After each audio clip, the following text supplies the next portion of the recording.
Okay. Good. So I guess combined with her help, it looks like a normal, like feasible tent. Yeah. There's no weird shapes to it and bends. You said it was Arcana? Yeah. Mm-hmm. Oh. Oh, so then +2. So it'd be 4. Yeah. So, yeah. okay. You almost flubbed it up, but she helped. I'm like, how? It's my spell. I'm like, what the fuck? How do I flub up my own spell? Because you're not used to having somebody else help you. Yeah. I'm like getting like... Too many cooks in the kitchen. Too many cooks in the kitchen. I wouldn't say it's not performance anxiety, but it's like being like when someone's like hovering over you and you're like trying, you're like, yeah, Almost just like micromanaging. yeah, Even though she's not micromanaging, Yeah. but yeah. Okay. Lukeel's just used to doing things alone, so it's like when, yeah, it's. You know, it's kind of funny because I'm also playing Jax, and that the weird connotations to this like tiny hut business and the way you're phrasing it would theoretically make Jax jealous, but it's funny. Damn. What? Just the way you were saying it. It was funny. Saying what? Oh, the fucking performance anxiety. The performance anxiety. And Oh, that he's not used to having somebody help him. damn. That's Get why your it's mind funny. out of the gutter, DM. Listen, it was already put there under the tiny hut preface a long time ago. Speaking of which, go ahead and Elliana, roll a d20 in this, please. Okay. yes. I'm not going to use this dice. This is for my other druid in a different campaign, and I don't want to use that. So specific. Okay. Okay, you can take it back. Okay. I always forget to retrieve my dice. Okay, so Dawn, Jax is cooking. They're making the hut for like 10 minutes. What are you doing?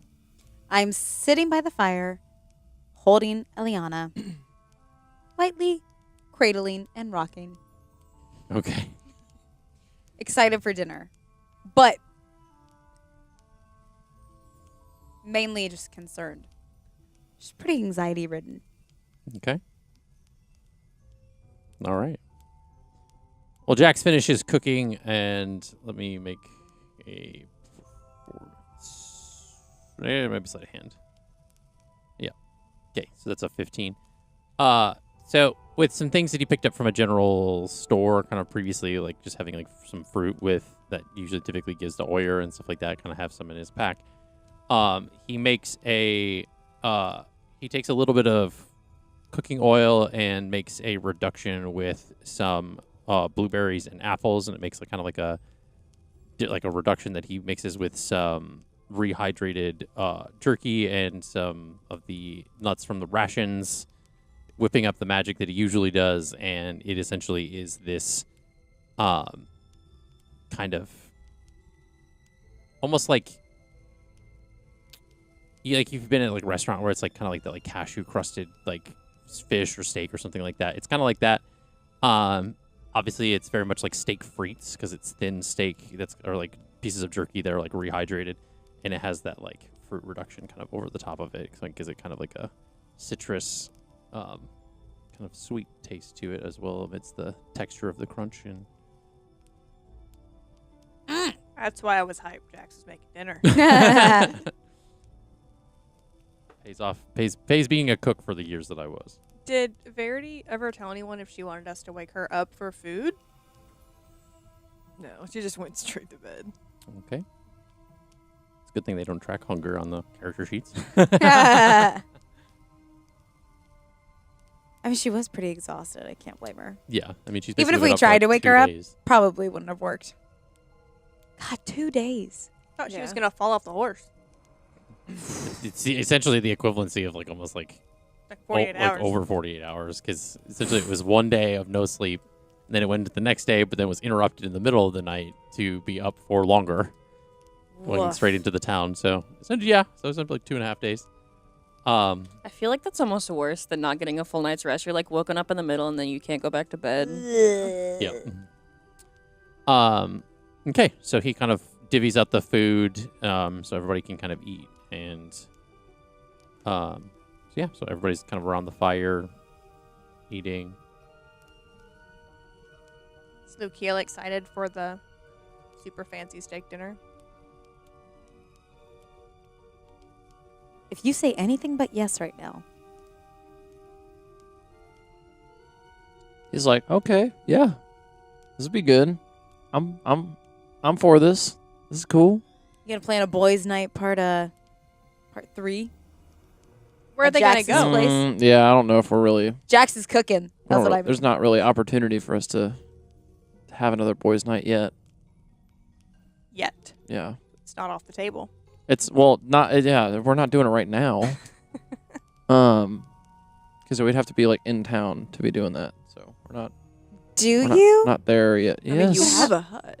You have a hut. Okay, but it's not. I'm insinuating that Jax is Again, gonna come over for a Weird date. connotations. This is like it, Well, no, I'm the like, smirks, the like eye contact across the table. well, because I'm like, You guys don't play card games? no, if we would be going to like a pub of some kind, or like tavern, and having like food and drinks and like hanging out, like just We know, Lukiel. We know how wouldn't be boys' doing night all that in a works. hut It's or around a campfire. because Girls' Day is spa day. Yeah, of course. No. Yeah. So yeah, we're chilling. We're just making an action plan for what we're doing next. We So- should do a role reversal where the girls go out for girls night out, or and the boys go to Of the course, spa. you would say or we could any figure out excuse what to we're- get a drink. drink. Bet your bottom dollar. Or we could figure out what we're doing when we wake up tomorrow morning. Well, And Getting what on the are- horses, Riding. Yeah, and we're we're- going to continue going. Do we talk about that while we're eating food and around the fire? I would or think so. I would think that would be the assumption, given Eliana's Well, you know what assuming catatonic does. state. Well, Era's not unfamiliar. Yeah. There's no donkeys here. I wanted to say that Oh. we're getting up at the ass crack of dawn, and then I remembered my name's Dawn. The ass crack of you. We're getting up at the ass crack of me, okay? I wish All right. Verity was awake so she could say it in her southern accent. I wish that Era Tomorrow could morning. prestidigitation Dawn a tankard of ale. I can't make stuff like that. Mm, It's just like cat toys.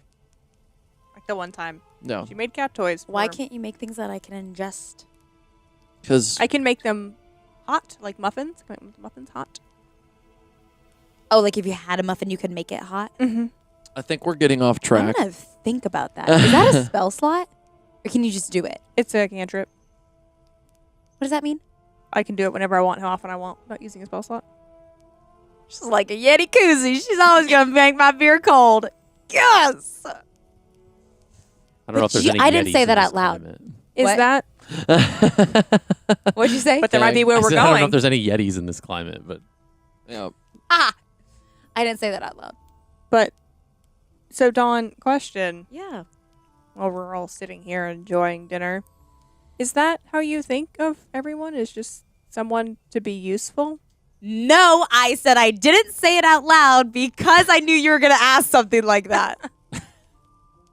too late now. Well, we all have to be useful in our own way, but no, I don't think that. Does that answer your question? We'll see if your actions match your words. Damn. She like grabs Elliana. And is like, not that I carried her all day. I'm trying my best over here. No magic. Just an axe. You technically do magic. I do. I can convey. It just takes you getting really mad. Do it. Yeah, that's true. I do have a magical tattoo. Well, rage And is when you get magic. mad, Just like in general, the mad. when you rage. yeah, when you That doesn't feel magical to me. That just feels like anger. okay. Did Thiago not teach you about who you are? I mean, Rage is a form of magic. And you see magic. You helped us see magic before. yeah, that's true. I was going to say that I can convey thoughts to plants and I can, detect if there's magic around. Doesn't make me That's- feel very magical, though. But isn't that magic to see magic? Yeah. Like takes one to know one kind of thing. Yeah. But There you go. So don't That's sell yourself it. so short. you're right. I am 8 feet tall. I should not be doing that. Damn.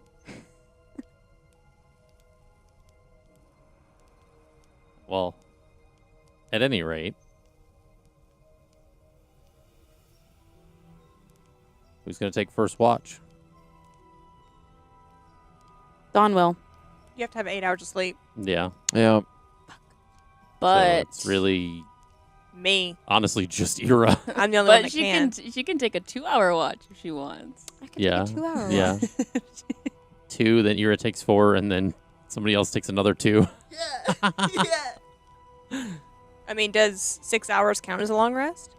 Yeah, so long rest basically it's like 6 hours of rest and 2 hours of like light downtime where you're not Yeah. actually doing anything counts as like Yep. a long Okay. rest in D&D. But no Makes sense. scrolling. That's not rest. No. Oh, yeah. I mean, if you're writing down on a piece of parchment, that would consider. I guess, yeah, that would be considered rest. You're right. You're right, DM. Sorry. All right. We just gotta, we just gotta keep it grounded.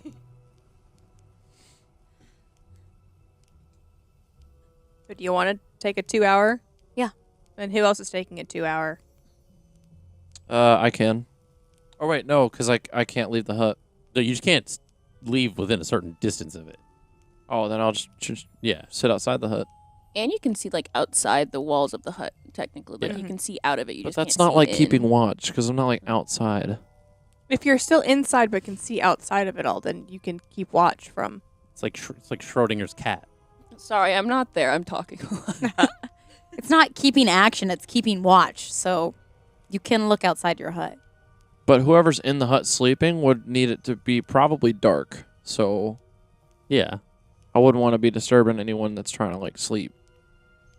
I don't think we ever established if anybody was sleeping in the hut actually. So Yeah. Where's Verity sleeping? Yeah, at where's the moment? anybody He's like actually? on a bedroll, like off to the side. Yeah. Okay. Because Lucio started the hut after she Yeah. fell after- asleep. yeah. So, oh so damn, He's just chilling. Verity's gonna wake up with like the morning mist like on her bedroll. Like, the old what? Mountain Dew. Yeah. Jeez. She's going to taste the dew. Yeah. As much as it pains Dawn Hmm. to have the opportunity to sleep outside, Oh. she's going to sleep in the hut so she can be close to Elliana. So you're gonna take your full 8 hours in the thing, or are you taking the 2 hours then going in to sleep in the hut? 2 hours and then going to sleep in the Okay. hut. So then I guess is Ira taking second watch? I would like for Ira to take final, so it's So, like mm, at the I end. guess yeah. So Who wants to then sleep first? Jax will take the second 2 hours. So we'll divide this into 3s. So Lukiel and Dawn are taking first. Okay. Yes. So Jax will just kind of chill, I guess. I guess I'll Come sleep snuggle. for 2 hours and then wake up and yeah. Okay. So What's Cole doing during he's all this? chewing on some peanuts that I gave him. Okay. No, he's just chilling. Not yelling at anybody? No. What would he have to yell about?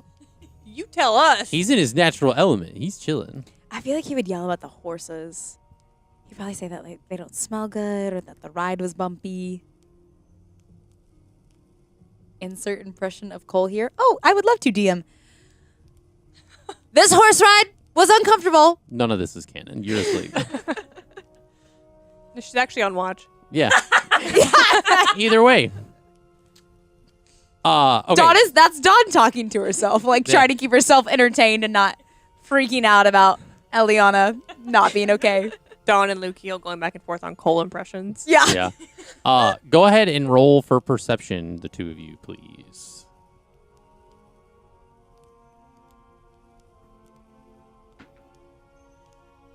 Natural 20, baby. Nice. Let's go. Oh. crazy with the watch being in thirds. People are gonna have to roll 3 different times. It's crazy. Oh. Wait, do I? That's that how they means do it in normal campaigns. I know. do I have to roll 3 times? No. It's just the next person rolls a watch and then the third person rolls a watch. Oh, okay. What did you roll? 12. 12. Well, Okay. Welcome to characters who don't sleep for 4 hours. Pretty Total? for perception. I rolled a 7. Damn. But I have +5 perception. That's pretty good. Yeah. I didn't realize yeah. that. So nothing happens in those 2 hours. It's pretty uneventful. You're kind of just like watching the fire, making sure it kind of like stays enough to keep people warm and lit to keep ward off predators and things. So the 2 hours goes off without fail, and you turn in. Jax kind of wakes up to take the next watch.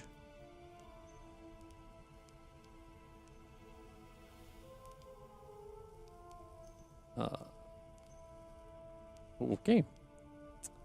Well, that's a 6. oh. He's groggy. Can I bardically Yeah. inspire your 6? You're asleep. You are asleep. You cannot do that. Oh well. Let me just check. I have, something fun fact. real I quick. actually have musical snoring. So, if that inspires you at all, What does that do? it's inspiring. It's like, wow, I wish I could snore in my sleep. All right. So with the 6, the 2 hours that he's taking watch,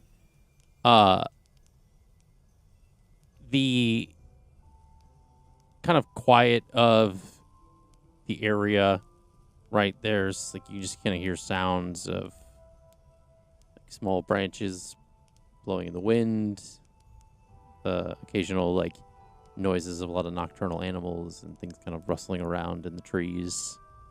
Swamp sounds of like the frogs kind of like as they like those noises at night where it's like really loud and kind of obnoxious. Somebody doesn't like You don't like the nature? outdoors. Yeah. No, I grew up next to like a pond, and those frogs were obnoxious when I was a kid. But as the night kind of carries into the first bit of his watch, the breeze kind of echoes through, and a small sound of a branch kind of breaking in the distance as it gets closer to the camp. And Jax kind of turns to look and sees a pair of glowing eyes in the forest, like kind of in the tree line. And he kind of stands up, and you see like he kind of like takes his hands, and like the brass knuckles kind of like form on his hands as he's like ready for what's gonna potentially something jumps out of the tree line. And another step, crackle of some leaves and a branch, as a small kind of green kobold steps out of the tree line, wielding a dagger. Kind of looks very tired, almost as if it's out hunting for food. And Jax pauses for a moment as it kind of slowly steps out of this tree line, and he raises his fists, and the kobold kind of like takes the dagger and kind of puts it out and is like looking up at Jax. And Cole like puts his hand on Jax's face and then like hops, like kind of with the wings, kind of like hops down to the ground. And in a series of like squeaks and kind of angry grunts from the kobold, kind of going back and forth between the kobold and Cole and the kobold. Jeez, it's gonna get hard to say. And there's just like it looks like a heated argument, and then like the kobold kind of like raises the dagger at Cole, and you see in a quick flash the Cole like jumps up and kind of roundhouse kicks the kobold in the snout. And Cole's been practicing. Damn. and then he kind of like lands back on the ground, and kind of there's some like again, some aggressive back and forth as the kobold tries to get in Cole's face. And eventually, like Cole points at Jax, and then the kobold looks back up at Jax and then looks back down to Cole. And the kobold essentially like shoves Cole and then turns and walks back into the tree line. I want that animated. Please tell me Jax used his little fucking ring. He didn't at first, but then he like kind of like spins the one ring on his finger, and it lights up with the animal symbols as he looks at Cole and says, "What the hell was that?"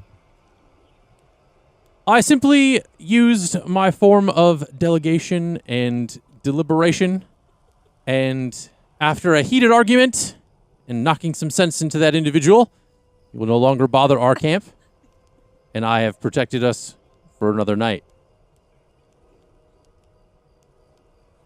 And Jack says, "Okay, so I guess we're not going to hear the end of this one for a while." "Probably not. I was quite heroic. I'm not gonna lie. This will be a tale for the ages. We'll even maybe make sure the music man writes a tale of it as well, to spread across the lands in all of our travels." Does Lukeil hear this? You're asleep. You're asleep, yeah. Oh my gosh. The only one that knows what happened is Jax. And he kind of like gestures for Cole to like come back over, and then like Cole kind of jumps back up on his shoulder. And that ends Jax's watch. Ends Cole. Let's be honest. That ends Cole's watch. That ends Cole's watch. Yeah. So Jax turns back into the hut for the rest of the evening as Ira takes over watch. I want that. Go ahead and roll for perception.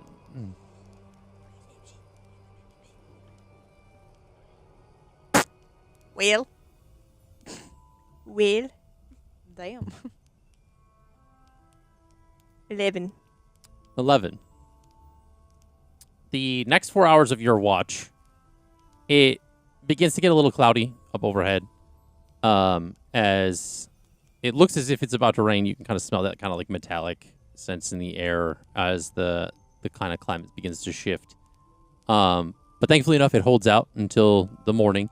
And as the kind of sun breaks through the like canopy of the trees and the clouds, the rain does begin to start to kind of slightly sprinkle as you kind of wake and gather the rest of the people in your group to start making their way out. I would think she would go over and like sit by Verity with her cloak and like hold it over Verity. Okay. Because like the rain's coming and she's like, I don't know, she doesn't want her to wake up. Well, it begins to sprinkle as it slowly gets like kind of like sunrise. So essentially, it'd be kind of the end of like an 8-hour period. Okay. Nice.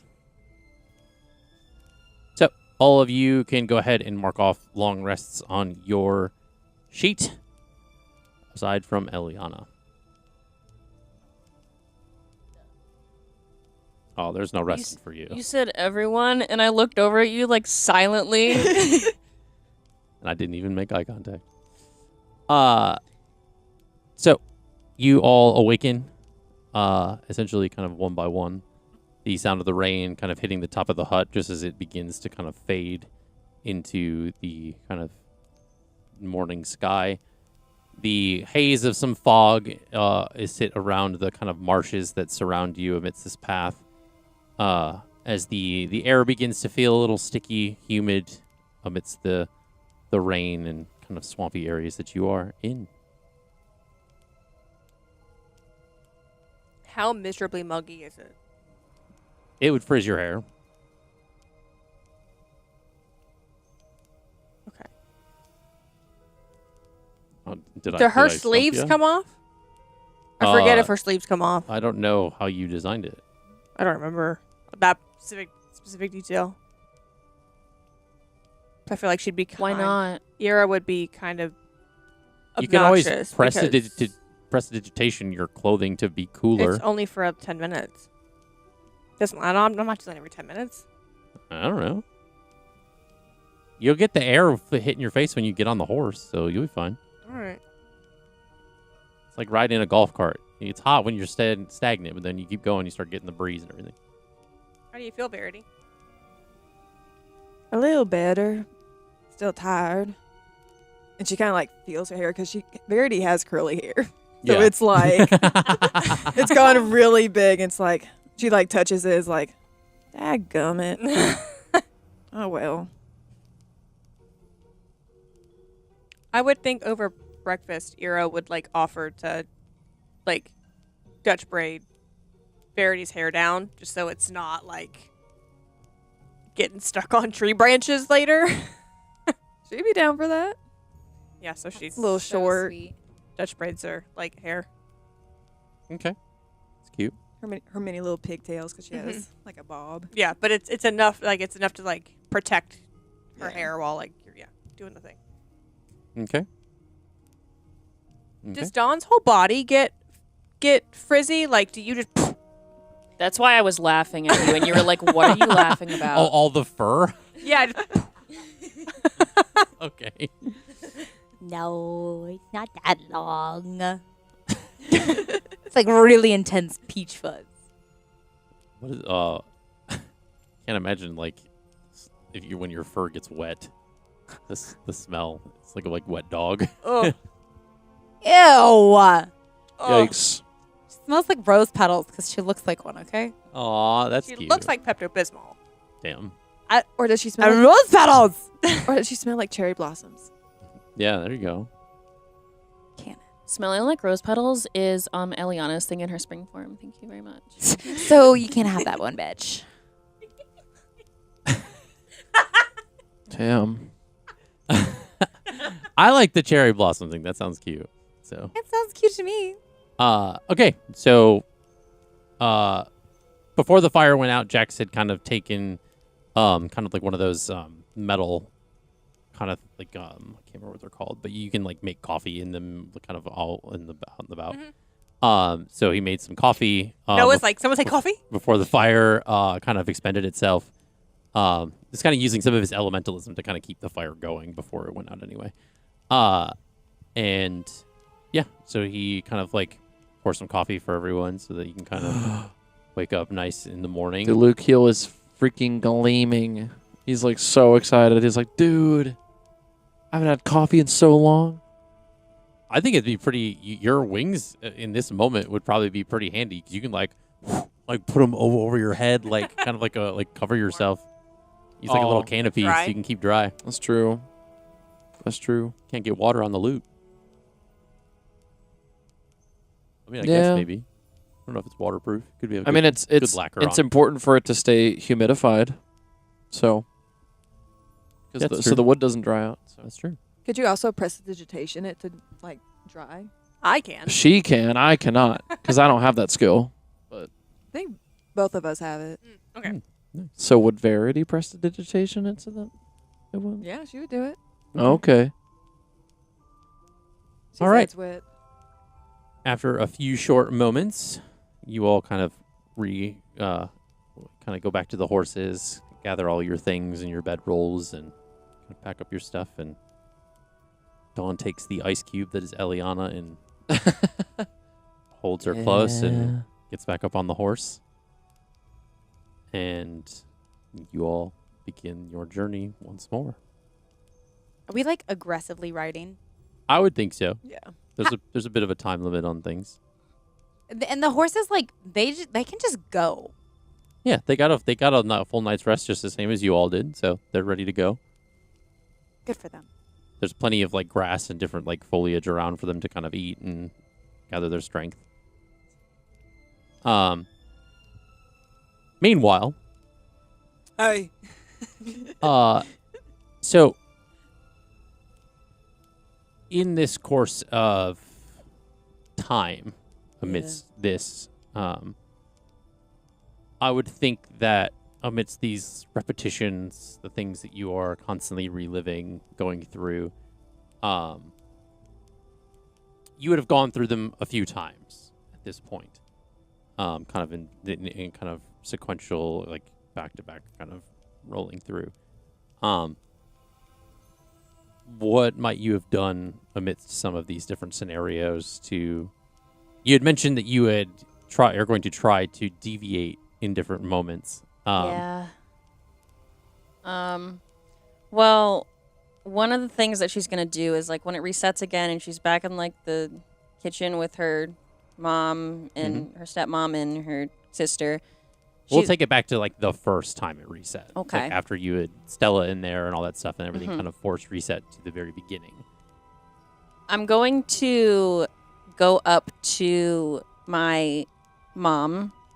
I'm just going to give her like a big hug. And she knows this isn't real, but she misses them a lot. And she's going to be like, hi. I really hope you guys are gonna be. I miss you, Mom. She says, "Oh, I've been right here." And you can, and as you embrace her, you feel like her body heat, like it's like the same like warmth as if you're like just like hugging a real person. I'm gonna figure this out, okay? I go up and I hug Lillian, even though she does not want to hug. I know she does not want to hug. It's like, what are you doing? Just squeezing her tight. I love you guys very much, and I have some work I gotta do. And she runs off to her room to gather the incense again, because now she knows where it is. She doesn't have to go hunt it down. Right. I'm gonna Make an investigation check. Okay. This fucking Thanatura bitch Don't. changing things.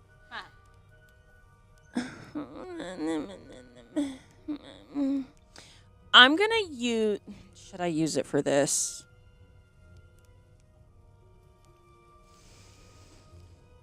Make your choices I'm wisely. gonna use my heroic inspiration for this. What? I know that's crazy, Okay. but I'm going to use it for this because Explain yourself. I need Stella right now. That was worse. 7. With a 7. Yeah. You notice that as you're looking around and trying to find these incense, as you go to leave the living room, you can't even open the door.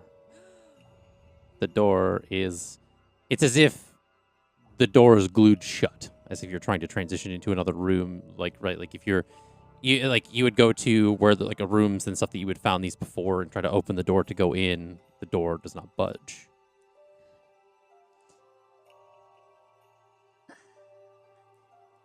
I'm gonna try and use my Misty Step to get to the other side of the door.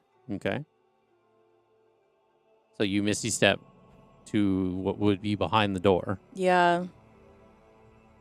I'm going to need you to make a Constitution saving throw for me, please. Okay. Let me mark off my. As you Misty Step through the door into solid concrete. Jesus. That's a natural one. So, Oh no. with that, you begin to suffocate because you've now basically Misty stepped into a solid entity. Like it's as if you were buried alive. I should get shunted out, though, because the space is occupied, I think. Yeah, You totally. should. Yeah, she should. You should. I don't think she Han Solos it, does she? In theory, that's how the spell would work normally. Okay. I mean, I guess I'm gonna. There's nothing else I can do besides Misty Step back out of it. Okay. I'll spend another Misty Step on that Okay. to go back to the kitchen. Okay. And you're back in the kitchen. And you hear the same, like, like laugh in the distance. Okay. I'm going to try and exit out of... And I'll be kind. Yeah? You can only use the one charge. That way Okay. it doesn't seem like a waste. It's as if you had misty stepped, you had felt the repercussions of it, and was able to kind of turn Okay. back within the same few seconds of it. I'm going to try and exit the home. Okay. I'm going to open the door if I can open the door. You open the door, Okay. and you see the street in front of your house, like the roads and the rest of your village. I'm assuming there's like a local apothecary or something nearby. I'm going to try and hunt down some incense. Okay. You exit the home, Uh-huh. and of course, like throughout all of this, like petals are falling off of this flower. And you exit the home and kind of begin to walk down the street and make your way towards like kind of like into town. And you, as you enter the town, you begin to see people running in the opposite direction. Mhm.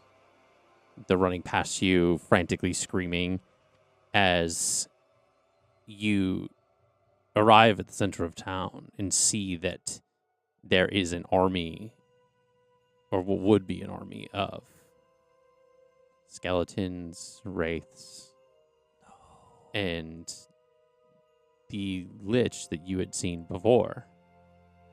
And spells are firing off left and right. And you feel a cold hand grab the back of your neck. Who is it? You turn and you see and it's a large grip. So it's not just like a normal like person-sized hand. It's like a larger hand. As you see a Demagoth holding you and is now like picking you up off the ground. Before everything goes black and you are back in the kitchen.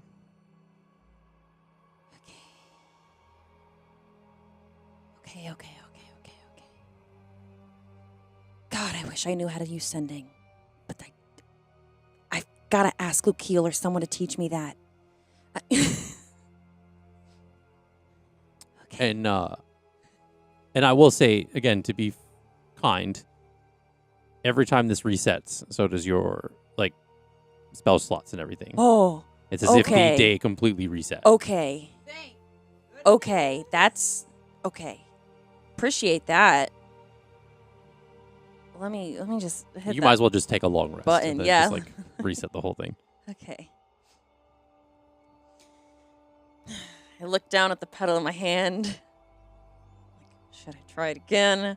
Am I going to be blocked? Okay.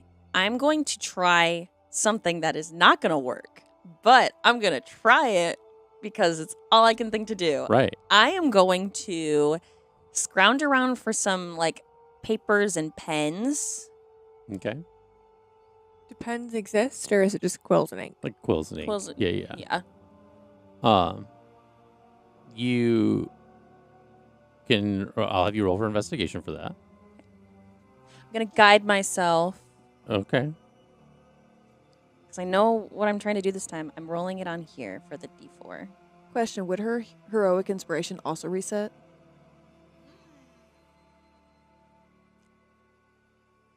I'll allow it. That's crazy. I'll allow it. You're crazy for that. You're insane. If everything resets, I'm just saying. I'll allow it, yeah. Usually, I feel like it's a one-time thing, but thank you. That's a 16. 16. You find the quills and ink without fail. I'm going to start. This is going to sound insane.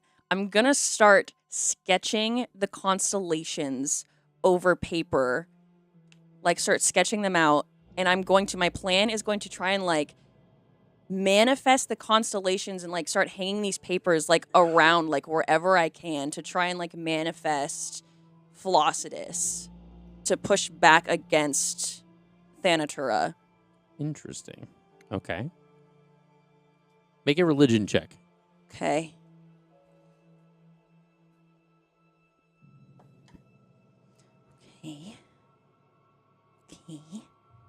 Okay. That is a 17. I should have guided myself. Learning. You start putting up like these different constellations like around your house, and your family is confused to what you're doing. Mm-hmm. But surprisingly, your sister is not.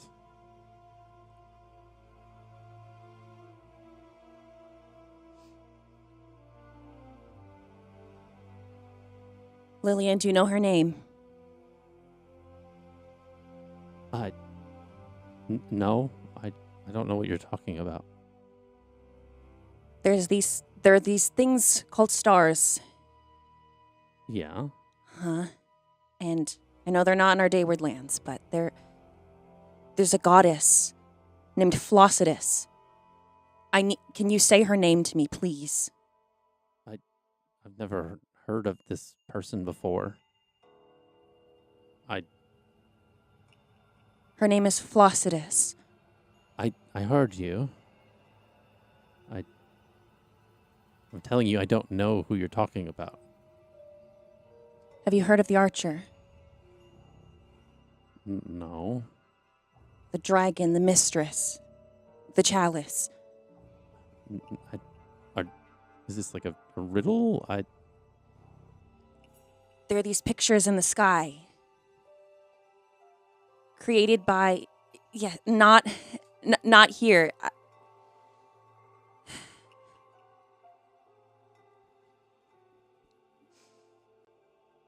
They were the soul of a goddess who scattered herself to save us. And she's being lost. And she needs to be remembered. Please say her name. I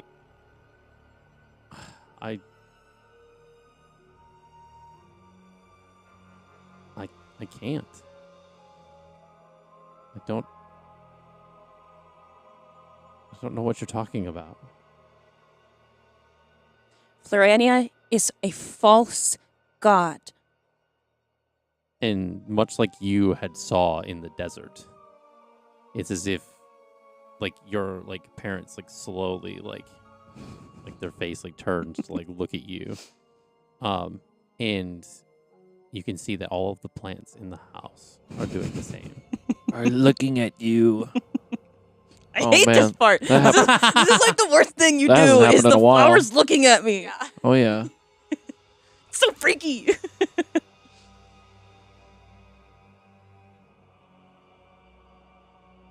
A false god. She like turns and faces the plants and her mom and her stepmom. She repeats it again.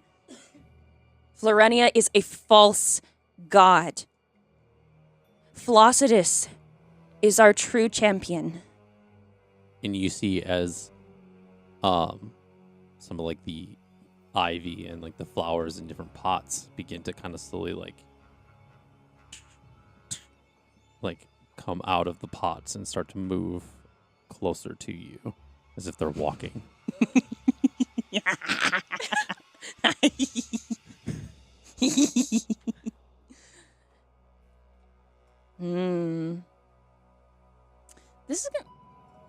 This is an abnormal use of it, but can I use Druidcraft to make something wither?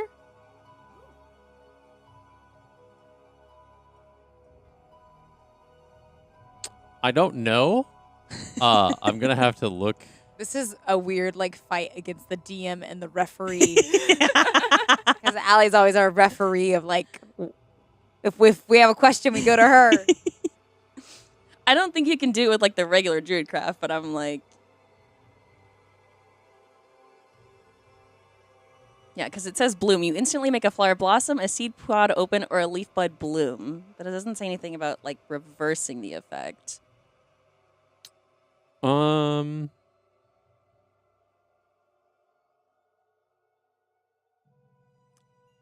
the I'll say you could do that. I don't see why not. I'm gonna shrink the fucking plants coming toward me. Fuck those plants. As you kind of slowly make like the different plants like start to wither, and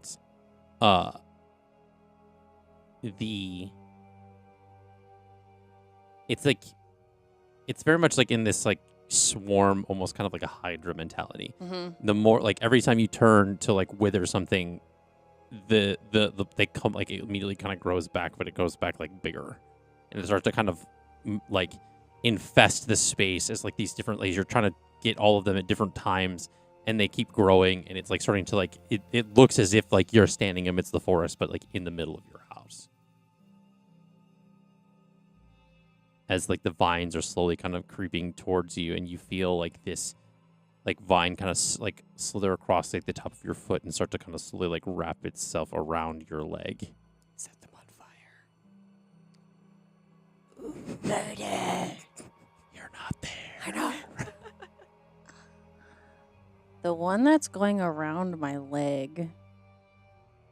I've never used this spell before. Okay. I'm gonna reach down and I'm going to grab it with my arm, with my hand, not my arm, that'd be crazy. And I'm gonna dig my nails into it in like a shock of white, and then it turns to black. I'm gonna cast Blight on this plant. Interesting. Okay. It needs to make a Constitution saving throw. I'm just gonna roll that straight because I don't even know what the modifier would be. It's a 19 straight. Okay, that would pass, but on a half as much damage on a successful, so it would take 8d8 necrotic damage. Halved. So I take half. Yeah. Go ahead and roll that. I don't have my 8 dice out, so I'm just gonna roll it. Pyramids ass to ass. 2, 3, 4. That's a d10. I don't know what I'm doing. You want me to just roll them? Yes, please. That's 13. Oh, I'm not rolling 8. I rolled 4. We're both having a bad time. Okay, so 11, 17, 18, 24, 29, 36. There's 36 points of necrotic damage. Halved, so 18 points of necrotic damage kind of like casts through this, like the plants, and like it kind of like it almost like turns to like this white like ash, and it kind of like starts to like just kind of disintegrate almost, as if you're grabbing onto it, and it kind of like spreads kind of slowly around through like the whole room, as like everything kind of turns white and just like dusts like down into this. It's almost as if like somebody threw the ashes of a fireplace like around into the space. And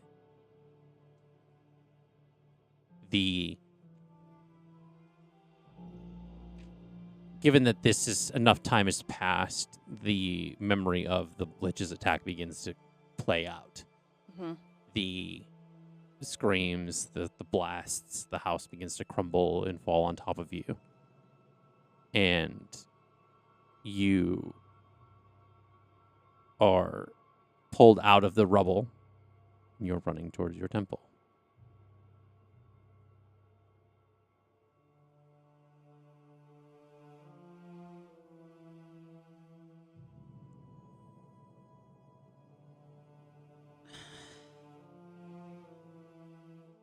I'm like, I don't know what to do. I guess, and Lillian obviously still with me. Mm-hmm. The whole family running to the temple, much like you've remembered. Say her name, Flossidus. Her name is Flossidus. Flossidus. It's as if her mouth opens, but she's unable to speak. Keeps like trying to say something, but no like audio or anything is coming out. You know, you understand. She's blocking it. This slow, almost as if like the world is like melting around you. The like ground begins to kind of get soft, almost as a quicksand, and your family, as you're running towards this temple, starts to sink kind of lower and lower. The trees and the world around you kind of begin to smear and cascade down as you fall into this like kind of like quicksand of this reality, and it slowly begins to kind of encompass like over your face in all the thing, like you're submerged in this kind of almost like melting of reality. I'll have you make a Constitution saving throw.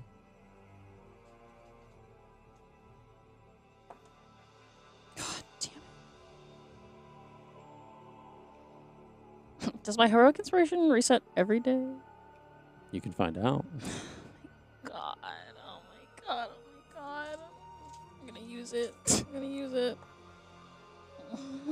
That's 15. 15. You, as you were falling, it's as if like, because again, like it's if time like was kind of distorting itself. Mhm. It's as if this like reality is like you're drowning, but it's like you're drowning on mud. You start to like you're tasting this like dirt, like it's like a very like metallic, gritty like muck that's in your mouth, and you are trying to like move as if you're swimming, and as you kind of begin to kind of feel yourself suffocating briefly, you fall to the ground back in your kitchen, coughing as if gasping for air.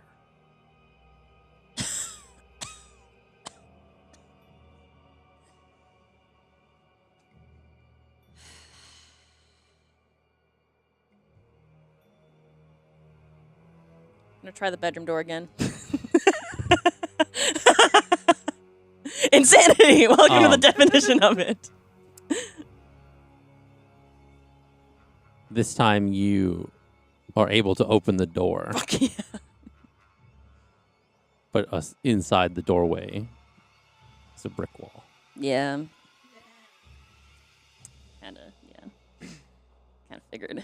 And at this point, about 12 petals, like in total, have fallen off over the course of this time. As we rejoin our adventurers through the forest, as they are galloping through the marshy lands, I'm going to need everybody can do this as a group, I would think. Go ahead and make a perception check just to see how the journey goes. Ooh. 14. 17. 17. 12. 12. 19. Nice. Jacks don't see shit. What do you get? A natural 1. It's like, you Well, don't see. what's his passive perception? It is 14. Oh, well then So might see something. Does Maybe. he tell, or did he tell us about Cole's watch from the prior? No, he didn't say anything. He didn't? no. Damn. Don't give Cole ammunition. Is Cole like? Is Cole taking note that Jax didn't tell the group? Why haven't you told them about my? No. No, he hasn't. Mm-mm. So I guess 14, 19. 19, 17, 17. I had a 14, but 14. my passive 17. But 12. 12. it's fine. As you guys are journeying through this like forest, the amidst like this travel, you pass by. It's like very fleeting. It's almost like a quick, like if you weren't like looking around as you guys were riding, you would have missed it. It's as if there was a secondary path that but that's overgrown. It leads away, kind of in the opposite direction. So it's like, well, I guess perpendicular, right? So you guys are heading this way on a path. There's a path that goes that way, but it's overgrown. It looks very like hard to traverse, especially even like on horseback. A lot of like growing like weeds, vines, things that have like fallen trees. Watch that be the way we have to go to get to Dawn's family. Just watch. But as you all keep moving forward, you have reached the point where it is beginning to sun. The sun is beginning to set. Poor as horses, man. You guys have ridden throughout the day to get to what is now the next evening. Actually, horses will run until you tell them to stop. I know, I feel bad. I don't. They like it. Although we are probably causing them a little bit of pain, but they're fine. Jax starts a fire, just to kind of keep things moving. And you see he gets a fire, and he kind of he asks to borrow your bow, I guess maybe Lukeel's bow. Ira has a Ooh. second, just like a regular longbow There you go. in her then- inventory. Yeah, then Yeah. he'll ask to use that. Yeah, and she just gives him that, just like a handful of arrows. Okay. And he kind of goes off into the tree line for a moment with the arrows. Do you go with them? Do you need help? Dear?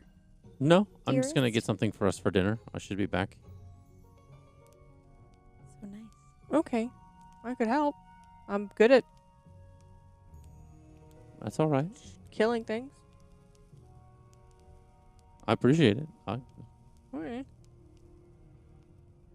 don't really know what I'm looking for, so I'm kind of just taking a shot in the dark, and he kind of like nudges the bow, like no pun intended, and he kind of like heads off into the, now as the sun is setting, into the tree line, like that's slowly getting darker. Does he have dark vision? Yes. She would push harder if he didn't. And even if he did, he could shapeshift into somebody who did. Yeah.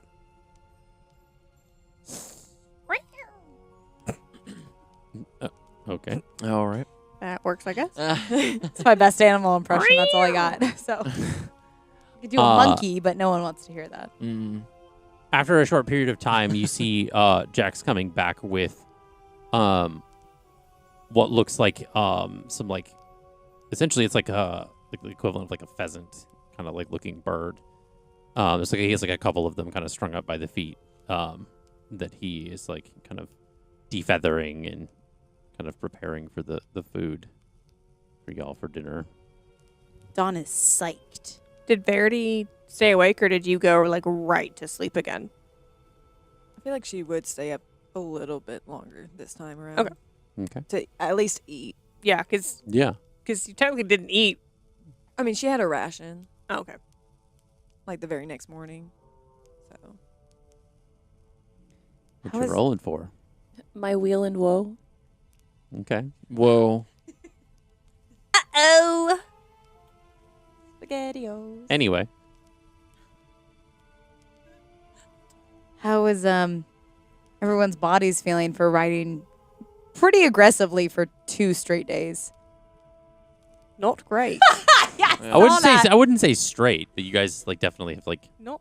Not straight, but I meant consecutively. Let's just say yeah. this whole lapse in my training because of travel, I feel it in my hips a little bit. yeah.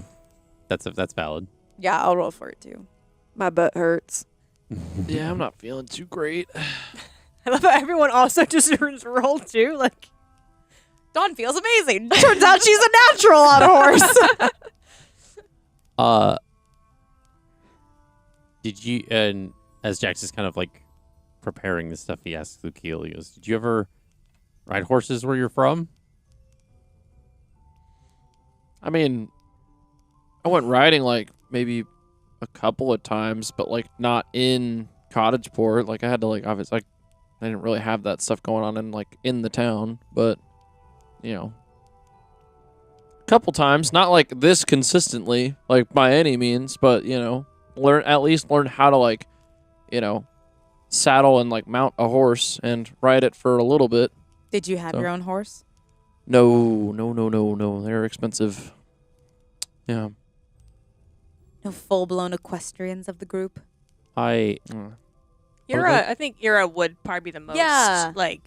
Yeah. first. Oh yeah. Did you I would have a- like you to, even though you do remember what you're saying, Mhm. and you have a memory of this, go ahead and roll a history check for me, please, though. Oh To boy. answer the question you were asking, Ira has a couple of her own horses. Don will be asking the names of them soon. Oh God, don't ask that. Yeah. Prepare something. It's a total of 6. Grand total of 6. 6. 4 plus 2, 6. You have this memory of having ridden horses in your youth, but for some weird reason, things are hazy. You remember it, but you can't remember when.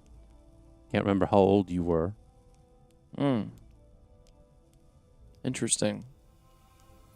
You can't remember who you were with. Really? Mm-hmm. I guess so. Yeah, maybe. Do you take note of that being strange? Yeah, like why would I not be able to? I'm like, I guess I don't remember very well. Actually, it's weird. I mean, I feel like you would have said the same, like, that you've ridden them a couple times. Yeah. Not a lot. That Yeah. you don't own a horse, all those things. Right. Um, As I said, any said further them- details around it, you find it kind of odd that you can't, like almost like as if you're thinking back on it yourself, you kind of have this like thought of, that's interesting that I don't know why I don't know any deeper details than that. Yeah. Do you say any of that out loud? Yeah, I'd probably Luke Hill would probably be like, yeah, I'm like, kind of, I don't know why, like I'm not really like remembering, but like, I know that it was with like someone or like maybe like a group of people, but can't remember who or when, but like I know for sure that I have, and I just don't know like the context of kind of what was happening. Other than just like I was learning how, so Nah, I'm sure it's just exhaustion. You'll be fine in the morning. I mean, he does not have a level of exhaustion at the moment, so No, but you did ride horses all day. You can still be tired. that means we all rode horses, so that would imply that we all would have exhaustion. I think what she means by exhaustion is just being tired. Oh, Just like how you would be, like if you actually rode a horse all day, you would be tired. right. And your thighs would be destroyed from just all day. So, Ira, you had horses?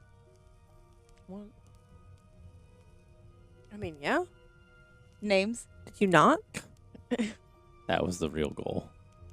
She just wanted Ira to name the horses. Did you not? No, Really? I don't really need them. Oh, well. I guess it's true. Dawn didn't see where you grew up, so it makes Oh, sense yeah. that you would have horses. Yeah, aren't you like... Call me a princess and I'm going to punch you in the face. I was going to say famous, but Famous? No. now I'd like to see you take a swing at me. I was going through a couple adjectives. I hadn't yet picked one, so I'm glad that it was picked for me to not say princess. Yeah, don't do that. Wait, were you? No. Oh, okay. Kind I'm just double checking. No. It Does is. Jack say That's that? it, yeah. Oh, so you? We let that bit go. She had like a royal diadem. It was like a whole thing, so kind of. Yeah, my family runs Port of Mar. We're the last, I think last, maybe not last, but bloodline of the Marian Empire. Runs or rules? They're like the same, yeah? That's Ira. That's Ira. Yeah, That's not- Ira. Yeah. That's not. That's No, I not- know. Yeah. Don What? looks at Jax. So like an I don't think so. I mean, they can tell you. She like points to Verity and Why you? Lukeal. Does Like she? they've been there. They've been to my home. I have not been. Verity has. Oh well, Lukeal has. Yeah. He got some nice clothes out of it. It's crazy. Our blue friend freaking threw a plate like an idiot. Yeah, Yeah. yeah. Roman, Oh, Roman, yeah. Yeah. He One got of my really mom's like very old plates. he got like mad or frustrated. It was He was. I don't know. He was It being Roman, is what he was doing. It was weird. Yeah. and he threw a plate. Yes, one of my mother's favorite plates. He just threw it against the He wall. made a new one. Was Her It Majesty looks mad? like a toddler made it. He did his best. Okay. Oh yeah, I didn't say he didn't do his best. I'm just saying. It doesn't match the His replacement. best was a toddler. Yeah. It's the thought that counts. Miss that guy. Yeah. Yeah. Lukeal's like So there's, low-key like- getting sentimental about Roman in this moment. He's like, oh man, I miss that guy. But I had several. Horses. Hmm Real But quick, there's also a military, so there's a lot more than just mine. who's military? Port of Mars military? That your family runs. My father is the. Yes. Lukia, would you say run or rule? I'm having a hard time understanding why this is important right now. I agree with you, Lukeal. Yeah. I agree with you. Because we're, yeah. I mean, But runs is like feels more like an Like they're election the- or Okay, something. the Rules feels manager. like yeah. all right. Rules did feels you- more like a kingdom or something. Are you here? Where are you? Didn't. Listening. I'm just trying to figure out if the word princess is how warranted. That's a it very is. interesting point to be. Well, like, they You are an not, heir. They are fixated not. on Dawn. Was Amar a prince? Verity shuts her mouth. Yeah. Was he? No. Oh, And my parents are not king and queen. Yeah. Dawn is double checking. They're lord Jax. and lady. So Okay, wait, but if they're lord and lady, that would not make her technically princess. Why? That would make her He was like, why? Lady what, Junior. What are we getting Everyone stuck on? always gets stuck on me being a prince. I've never been a princess. Never claimed to be a princess. Everyone thinks I'm a princess. yeah, I mean, This is typically the first party I I've don't had think we problems ever people saw calling me a like princess. throne per se. So There is a throne room. Lukeal's just like, I just There's don't. You're not a helping. throne room. That's where all of our main balls The are held. ruling Balls? Yes. there's the soundbite, guys. Lukeal is just still wondering. Lukeal's just still wondering why any of this is even. He was like, why? Yeah, why are yeah. you guys so focused on? Like, what is this? Why is this important right because now? as much time as we've spent together, Uh-huh. I don't actually know you guys. It's and neither not does my Verity. fault. You decided to stay on the airship and go straight to Bountifolia. Well, Dawn, did you ever care to ask? Yeah, right now. Okay, cool. So, Why Get did it off take my- this Glad you long? finally got around to it. Yeah. sorry. Goodness. Should I have just kept my mouth shut and not gotten to know any Do you of have you? any other No. questions? Where's the sass coming from? You gave me sass, Lukeal. No, She's a no, barbarian. She's kind of naturally angry. Also, you're giving me sass as to why I'm trying to get to know Ira. Wait, so are there multiple heirs to Portamar? Can I do an insight check on Dawn here? Sure. Okay. Roll insight. Good. Can I punch Lukeal in the face? It's an 18. 18. Persuasion or deception. You don't have to say which. Just say what number you roll. I don't even know what we're in. Where's Elliana while you do this? I feel like Dawn just looks like one of those like angry moms at the mall with like the kids. Just, Oh like, my yelling at her god. Yes. I had just a 9. kid. A 9. Okay. Well, damn. I guess if you so choose, you can either say what your vibe is, like what's up, like I said it already. My vibe is that I'm trying to get to know Ira a little bit more and make conversation around the campfire. Eep, doop, boop, boop. And Lucio is trying to ask me why I'm getting to know my party members. It's a little bit of a stretch. I think she's fixated on the fact that she thinks that Ira is a princess, and she's trying to connect the dots as to if she is a princess, but she's not a princess because her parents are not king and queen. Well, Ira, And Ira is very tired of the conversation. And so is Everyone thinks she's a Lucio. princess. And Lucio's wondering why it's even Hey like, guys, dinner's ready. hey, Yum, yum, let's yum. go. And whenever they get up, Ira goes over to Dawn and says, my favorite and preferred horse's name is Eleanor Ophelia. I call her Fifi. That's gonna be my horse's name. Dawn's like a little bit giddy about it for some reason. She's like, animals. Looks over at her horse. She's like, Fifi Jr. And I wrote it down so it's canon. Nice. I like to think next time like Dawn is close to her horse, she just like strokes its face like Fifi. Except this horse that Ira's riding is not her horse. It's No, not yeah. No, I know, yeah. It's one of those things where they say like copycat is the best form of flattery. Yeah. Dawn's like, a princess. Um, A princess's horse was named Fifi. but yeah, Jax just made some like roasted, essentially, like, is that like like a pheasant, like kind of over the fire, and It's better than rations. yeah, it's a little gamey, but it's pretty good. Better than rations. Dawn is loving it. She is gobbling it up. Glad that got her attention to be more focused in on the food and not the, are you a princess? Oh, you want me to be more like you, Lucio? Focused in on the food?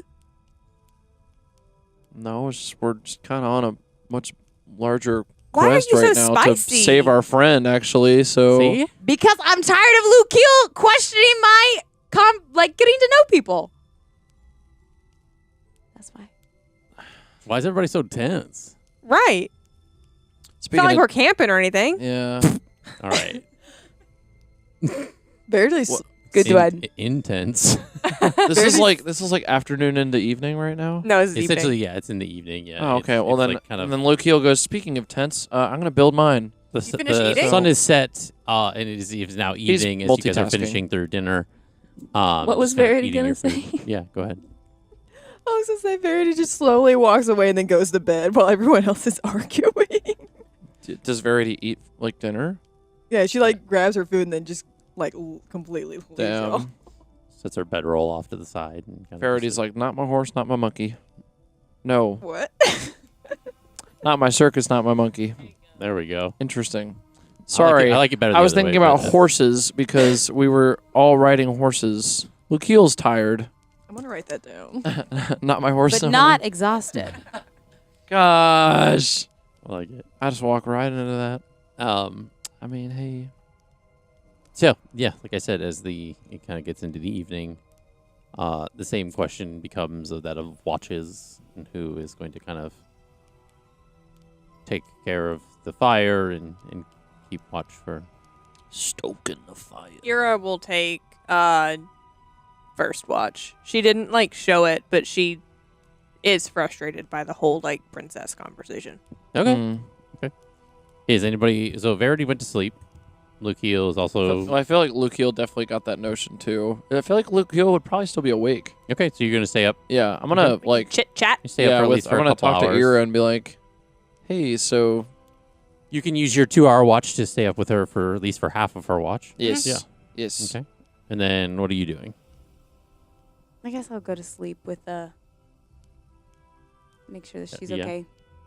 Hut still frozen." protection. Jax will Yeah. kind of kiss Ira on the forehead and then kind of go to like lay down. Still hasn't apologized, but it's okay. Mm. He did. He did when you guys were in somewhere else. You just thought he was being insincere.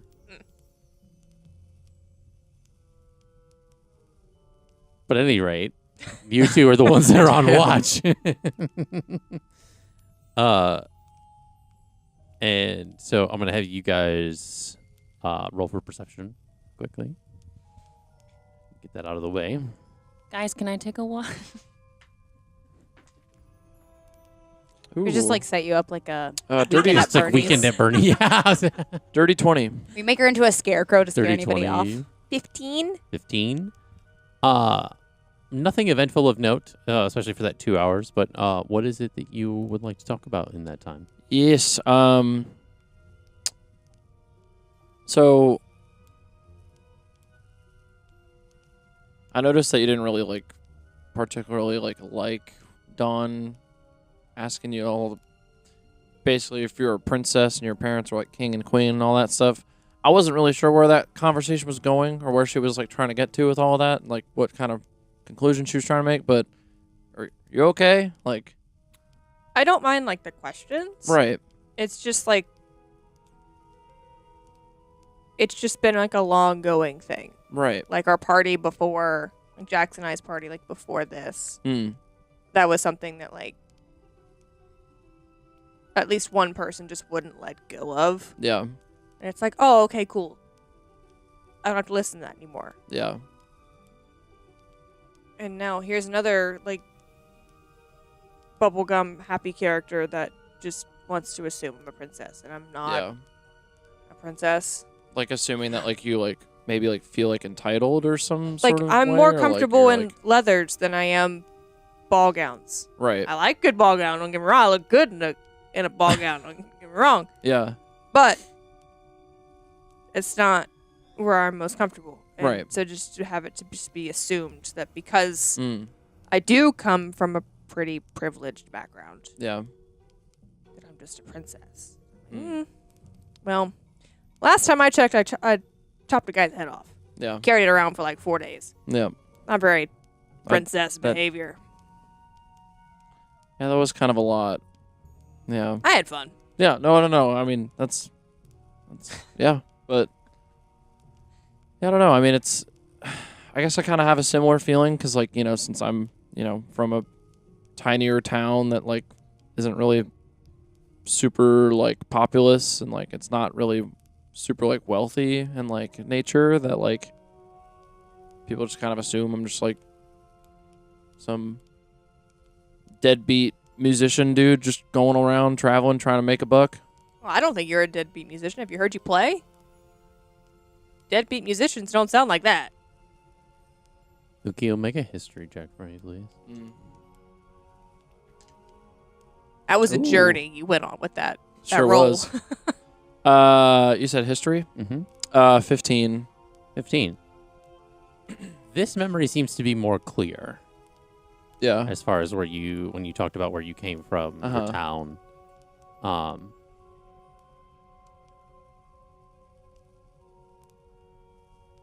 But it seems still vague. As if you're speaking about things that you know and that from where you come from and what you remember.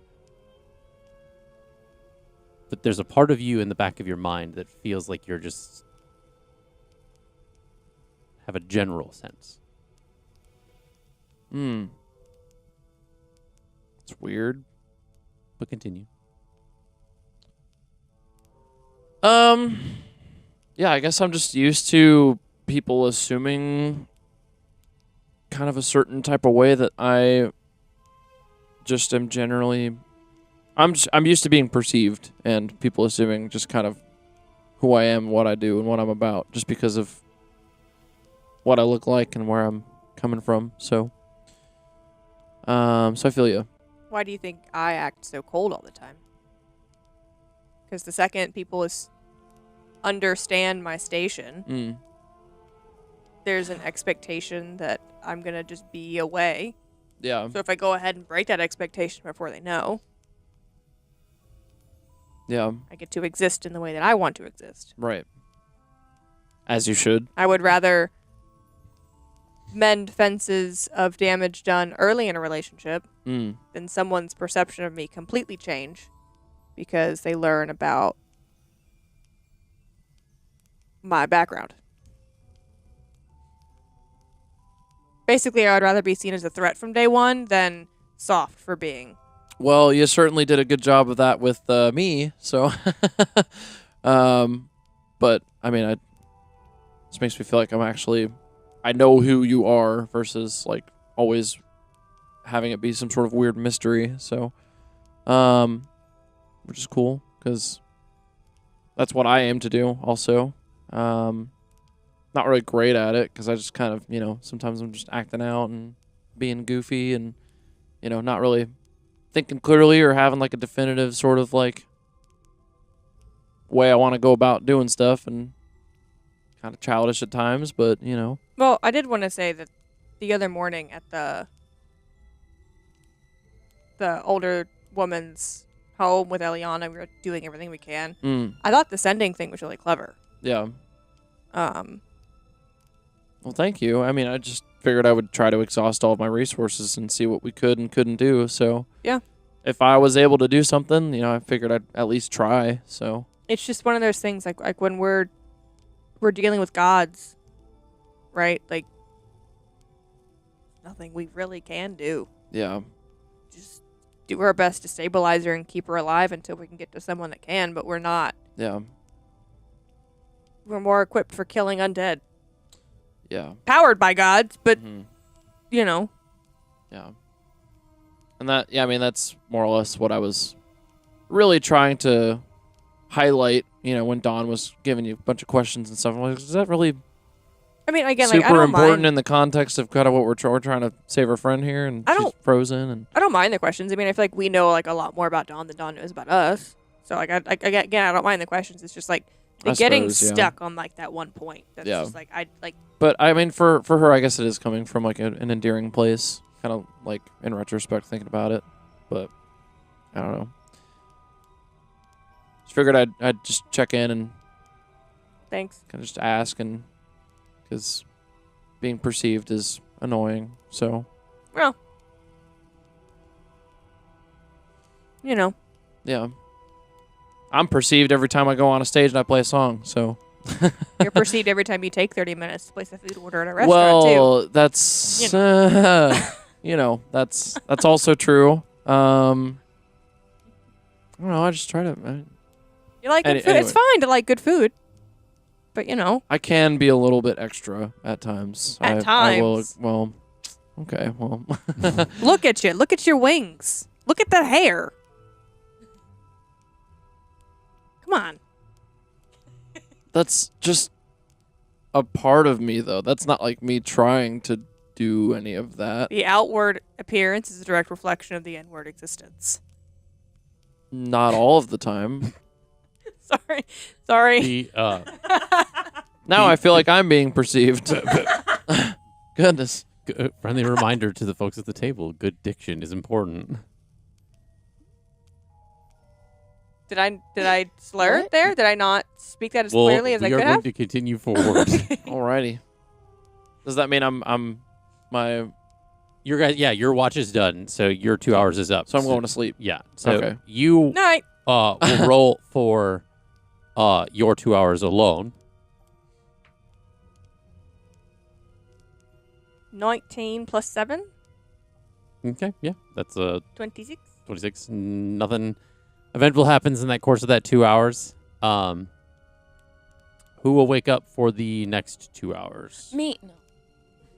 We got Verity, You Dawn, can't or wake up. Jax. That's the three options at this point. You're frozen. I mean, Verity can wake up. Okay. So you will wake up for the 2 hour watch. E. Is anybody going to watch with her, or are you going to take this one solo? I'm going CPEP. Verity can take it. Okay. Maybe. Okay. So go ahead and roll for perception for me, please. Crap, I forgot I was exhausted still. Okay. No, you're not. You should have taken a long rest. Yeah, but only one Oh, exhaustion level. Yeah. Wait for Oh. rest. Yeah, I have to have 2 long rests to completely get rid of it. Well. Which That's when earlier Well, when Ira was isn't like, this the "Are you gonna end? sleep like right away?" I was like, "Why would she ask that?" Isn't this the end of it, though? Because she would have slept. If she has to sleep for 2 more hours. It has or to just be the full 8 hours Yeah. before it like Yeah. ends. Oh, for Yeah. exhaustion is the next, different. Okay, the next got morning she won't be exhausted anymore. But it. Got it. okay, hold on. So perception. Let me know if you change your mind and you wake up and you're like, "Oh, I can't do this." It's like when you wake up. 23. 23. Okay. Again, another uneventful 2 hours rolls by. The soft sounds of the night forests and things kind of feel calming in the sense of the travel, and 2 hours goes by without a hitch. Noise. So for the final watch, who will take that 2 hours? I feel like Verity would have had the sensation of like, you know, when you wake up in the middle of the night and you have that like groggy feeling because you like only napped, you didn't like fully sleep. Mm-hmm. Yeah, it's Yeah. like that. Done. You're gonna dig it? Yeah. Okay. This rolls into morning, right? Yes, in theory. So you go back to sleep, and then now dawn. Go ahead and roll for perception for your watch.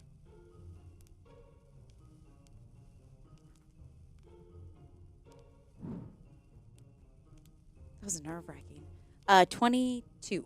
22, nice. So this night is very uneventful. There's just a lot of calm night air as it rolls into the next morning.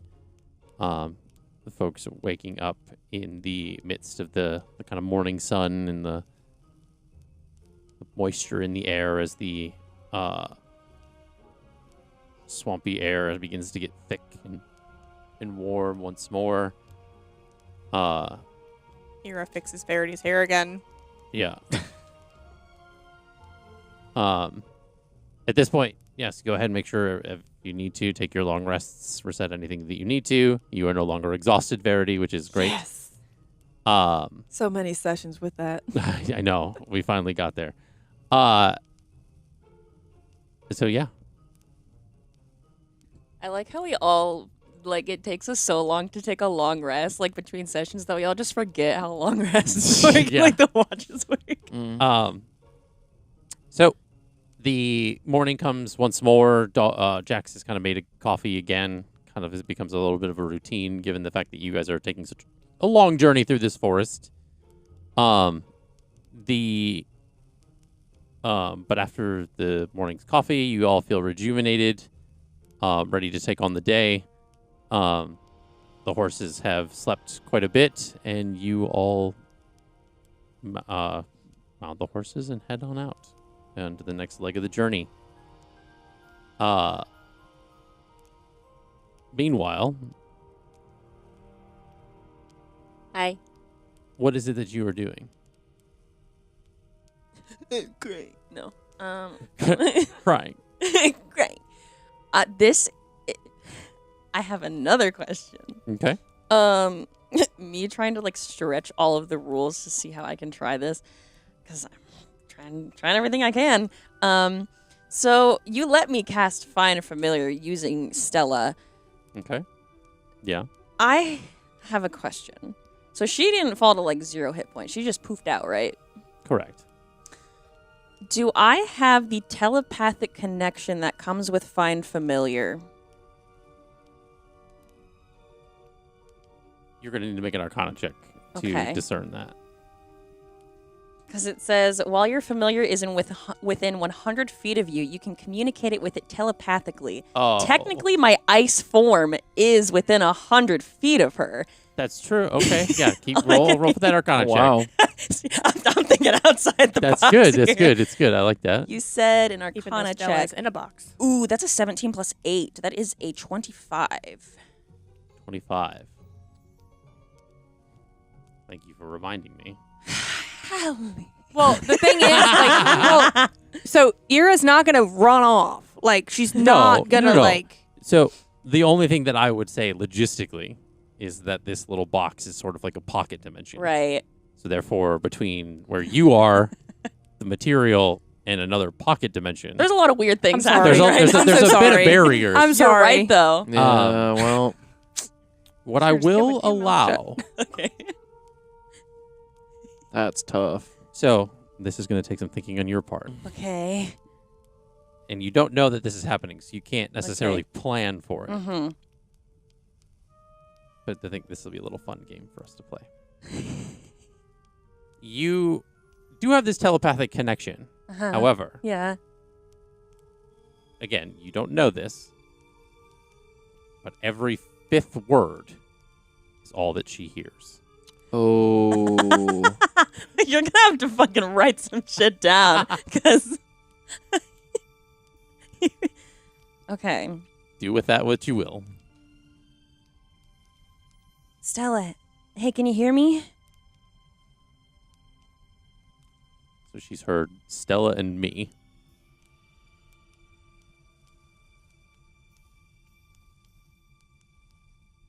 Say what you want to say, and I'll tell you She's what kind you of hear. waiting to see if she gets a response first. Is my voice getting through to you?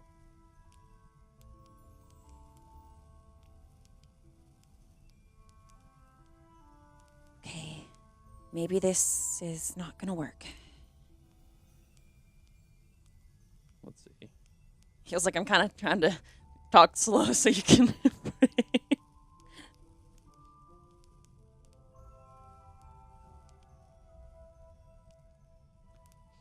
So she heard Stella me through. Done. I'm through. Out of context, it does sound pretty bad. Did she respond to me? Do I hear anything back? You also only hear every fifth word.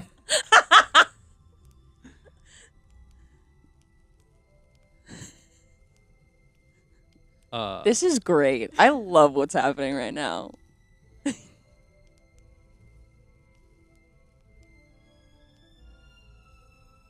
Let's see. Poor Stella.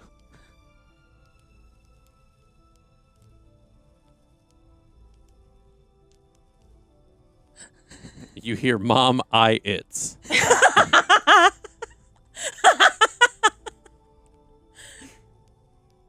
She's like, I feel like at this point she figures out that there's something like Something's wrong, yeah. like it's skipping things. Are you still in the box? Are you still in Ira's box? No, wait, I don't know that. Yeah, you don't know. I don't know that. Okay. Scratch that. Are you with the others still? Can you understand what I'm saying?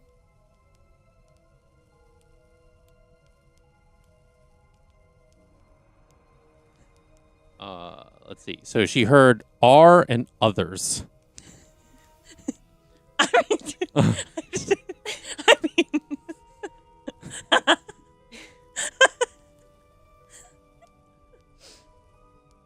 I look, there's a lot of barriers. I gave you the option to telepathically communicate. I didn't say it was going to be easy. Does she respond? So trust me, it's just as hard as it is for you as it is for me. He's like, you just hear back, what?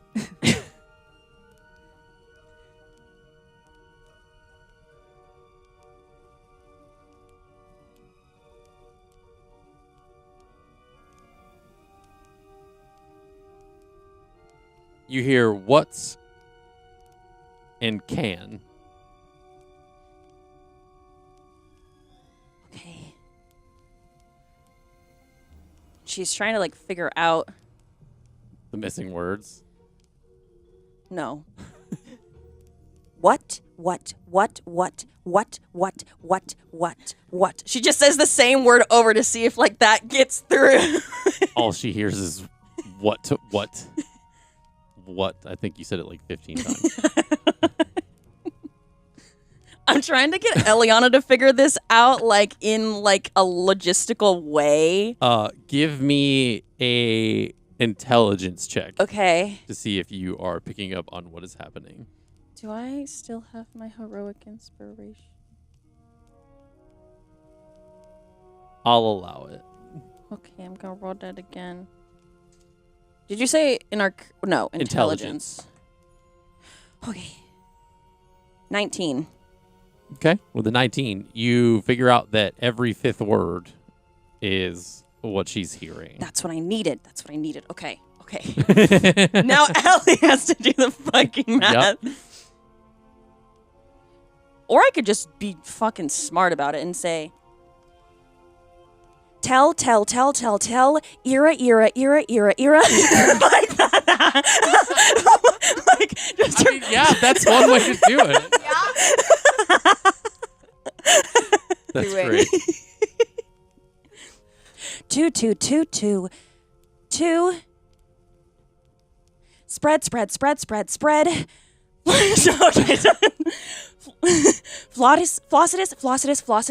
Flossidus.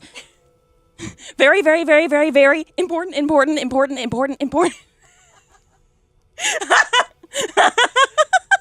Oh, this worked out greater than I thought it would. She's trapped. Now, Trap. it's Noah's job in the audio to turn this into a song with some auto It's a tune. rap. Elliana rapping, part 1.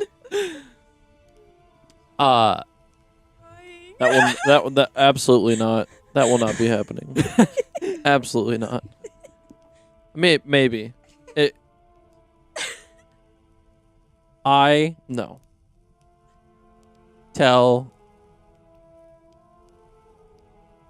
R to. Oh, That's it. Stella doesn't know it's the. You. Can. Speak. In. 5. Words. Roll for intelligence. Yeah, I'm gonna see if Stella understands. I didn't understand that. I'm sitting right across from even you. with a straight roll, that's a 17. So Does that's Stella still, have a stat block? I don't know. I haven't made one yet. Oh, okay. Guys. She rolled a straight 17. So you hear back. Oh, that makes sense.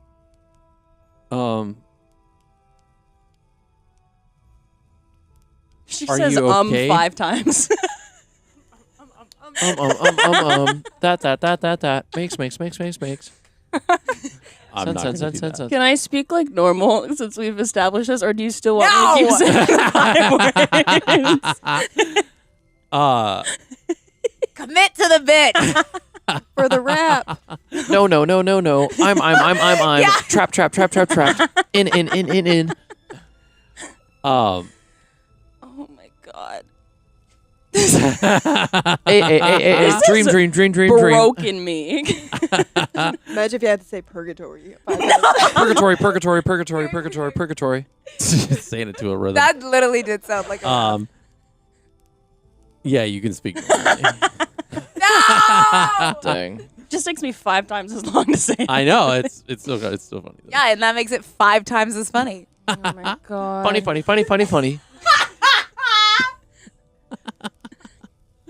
Jeez. Lukeel's not here. I'm trying to find a way out, but Flossidus needs power to help me. That would take so long to say. Yeah, a know. petal fell. That's how long it took her to say it. I'm in the box. I can try to talk to Ira, but she doesn't let me out much. What?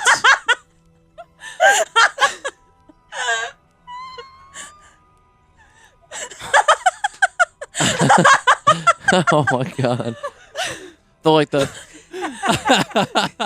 Abuse.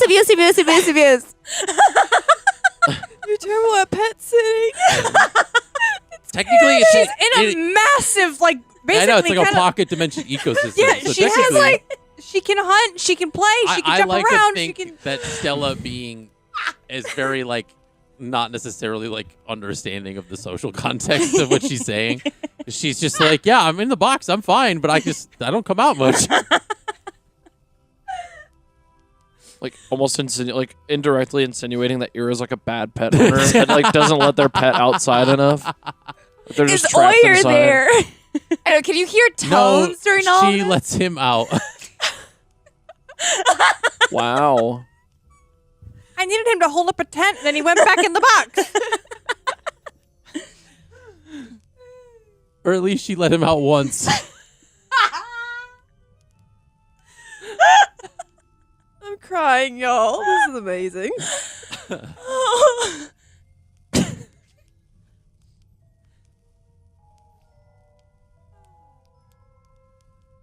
Can he get his mom to let you out?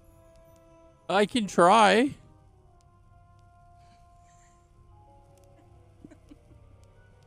Still thinking of like saying it 5 times in a row.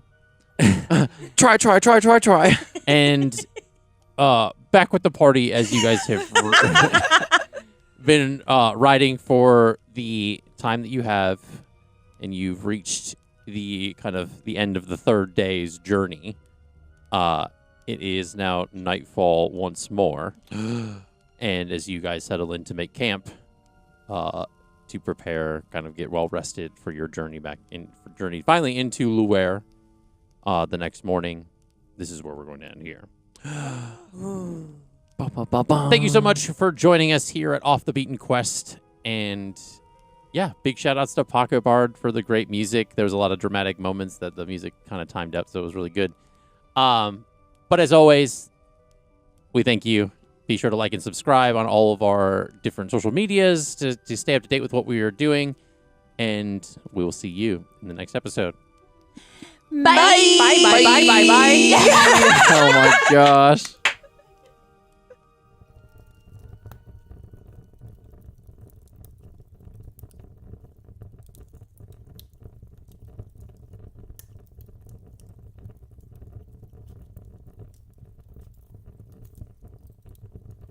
My name is Allie Goodell, and I am part of the filmmaking team on this podcast. I play Elliana Silmare. She is an Eladrin elf druid. She actually comes from a family of druids, and she is originally from the Feywild.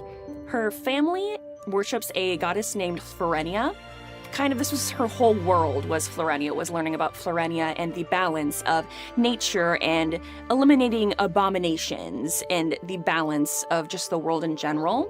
But then when her village was attacked, she ended up going to the material plane, and things were not as they originally seemed.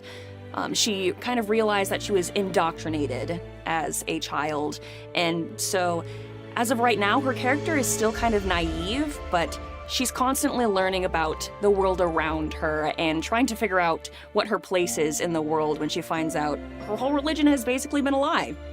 I think one thing specifically to Elliana is that throughout her experience on the material plane, she's been struggling with finding what is right and what's wrong, the truth to things. So her trying to formulate that balance and how she fits in life, I think, is very important to her character. And so seeing the way she interacts with her new goddess, Flossidus, and just the world around her is interesting to me. This cast of characters is definitely something. I feel like there is a lot of chaos, but usually that tends to happen in a lot of D&D campaigns. I feel especially with Dawn and Lukiel's shenanigans, things get a little crazy, and that can be really entertaining. And I also feel like there are some great emotional moments between characters as well. I think there's a great balance that people are gonna love. You can find us at Off the Beaten Quest on all podcast platforms, as well as Twitch and YouTube, and you can also find us on our social medias. Hi, I'm Allie Fussell. I am doing all of the marketing, project management, keeping everyone on track to get Off the Beaten Quest out into the world. I play level 8 paladin fighter Iraton. She is an unconventional paladin. When I built her, she's my first campaign character. When I built her like my favorite gaming characters. So she can kind of do a little bit of everything. She specializes with a longbow and 2 daggers, so she's pretty lethal at distance and up close. She also has a good bit of emotional stuff, which I think the audience can pick out pretty easily, where she loves her friends and her family deeply, but the way in which she does so is not always the way in which they are open to receiving. So she's having to learn and navigate a lot of that. She also has a companion that is a homebrew race called a hop owl. That's half rabbit, half owl. His name is Ollier. And is also in a relationship with an NPC that our DM / my husband created named Jax. So you'll get to hear all about that. So in the first few episodes, there are a lot of moments that are very interesting for Ira. One of them is a very special moment with Ollier where he has to make a choice on what his next steps will be. In addition to that, there's some pretty gnarly emotional turmoil that Ira navigates with one of her party members that I think will be interesting for everyone to hear and to listen to get some insight into her backstory. I think the audience is going to find someone in this cast that they relate to, whether it's someone that's just goofy and likes to have a good time, whether it's someone that's serious, that's trying to learn how to loosen up, or whether it's just someone that completely understands who they are and accepts themselves for that. While they might still feel like an outcast, they'll find a bit of themselves somewhere in this campaign and in this cast. You can find us on all major podcast streaming platforms, in addition to YouTube and Twitch, and all social media, which is linked in the caption right down here. Hi, my name is Nina Neubauer, and my role with the podcast is to be the personality hire. I am loud, I am rambunctious, which helps with my character, but it also helps on the social media side of things. In the campaign, I play a barbarian Furbolg. Her name is Dawn Heartsmead. She's about 8 feet tall. She's hot pink. She has pink hair, pink skin, and she has also like singed ends to her hair that's like kind of like reddish. She has a lot of questions in her life, but that's okay, and we're discovering them together. And she also loves to wield her great axe, which is super duper fun. She chants, she is a little unhinged at times, but she always brings a good time. I think everyone in the campaign wishes she was a little bit more polished, but let's be honest, she's not gonna be, so that's okay. We open up with something having to do with my character, and Dawn has been away from her home for a long time, and she feels like she's only been surrounded by questions and no answers recently in the last several years of her life. So keep that in mind when listening to it, that it's a very intense moment for Dawn, because she hasn't been around anything involving her home in 5+ years. Furbolgs are very community-based, and they love nature, they love the growth, they love their roots, and Dawn has not been able to have those things in many, many years. So keep that in mind when listening to the first couple episodes. Everybody has something or someone to relate to, because we're all very different and we all have a big dynamic, and I think it'll be kind of fun for the audience to discover everyone's role in the group as we continue on, and come along in the journey of discovering our own roles in the group, because I'm pretty new and Verity is pretty new, so we have a lot to discover as a group. So it'll be relatable for the past, and everybody will be excited to see the direction that we all take in the group. You can find Off the Beaten Quest on all major podcasting platforms, including YouTube, including Twitch, and don't forget to follow us on social media. Hello, my name is Noah Dockery. I am in charge of all of the audio things that you hear in our podcast for Off the Beaten Quest, as far as the processing, mixing, and mastering of all the audio. I am playing the character Lukiel Oliver. He is a level 8 bard. His race is an Aesomer as well, so he's part human, part celestial. There's a little bit of a connection piece with that as far as in the story. And also he is from Cottageport originally, but he has since left Cottageport in hopes of finding better opportunity with his performance, with music, and also creating some new friends and making some new connections along the way, in some ways that he honestly might have not really expected. I think what you could probably expect from Lukiel, especially starting out, is that he is not a great listener. He kind of wants to do his own thing sometimes, and some of that also involves he's a little bit particular about some of the things that he prefers. He's also very hungry and very particular about the foods that he is wanting to consume at any given time. So he's just generally very sporadic in nature. So, and I think that you guys will probably pick up on that pretty quickly. What a collectively just unique grouping of people as well as characters in this campaign. It's really honestly entertaining to see how it all comes together, to see how it all kind of ties in, because on paper, a lot of that sort of stuff may not tie in super well, but in, actual session and in performance, kind of as we go through these different, story paths and these different sorts of winding roads, if you will, it kind of works itself out in a weird way. But yeah, it all kind of comes together really nicely. So you can find us at Off the Beaten Quest on our YouTube channel as well as our Twitch channel. You can find the podcast on all major podcasting platforms, and you can find our socials at the links provided in the caption below. Hello, my name is Sarah Matlack. I'm kind of a flex role, and so I kind of jump from task to task. Just wherever people need me, I'm there. I play a red tiefling named Verity Belladonna.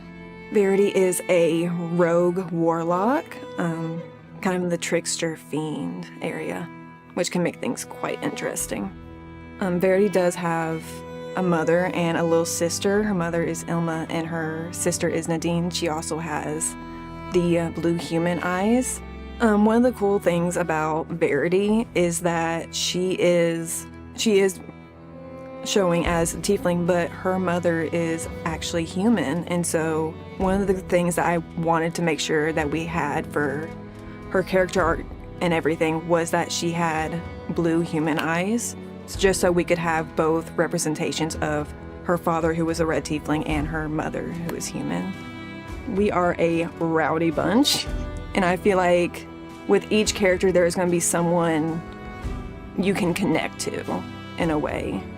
And that's another thing I love about this group, is that you can find a way to connect to them, whether it's through an emotion scene, whether it's just getting drunk at a tavern or climbing a tree. You just never know. Dreams can show someone your truest desires as well as your darkest fears. And so I would keep an eye out for those dreams and visions, because you might see them pop up every now and then throughout the series. You can find us on all major podcasting platforms, including our Twitch, YouTube, and other social medias. My name is Justin Fussell. I am the game master for Off the Beaten Quest. Outside of being the game master, I do a lot of writing, world building, filmmaking. Me and my wife, we run Imagistorm Productions together. Yeah, it's been a lot of fun just incorporating a lot of the world building and writing that I do into this, building this campaign overall. It's been really interesting to kind of take the filmmaking background and kind of apply it to being a game master, because essentially a lot of like the players are the actors and you're setting scenes and you kind of just let them freeform in the space versus just any like preconceived dialogue.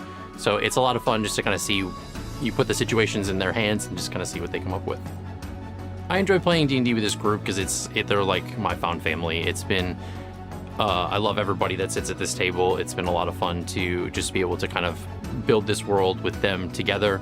A lot of the way I incorporate this with a lot of the players and the story and stuff has been a lot of collaboration, seeing how their stories intertwine with what I have planned and vice versa.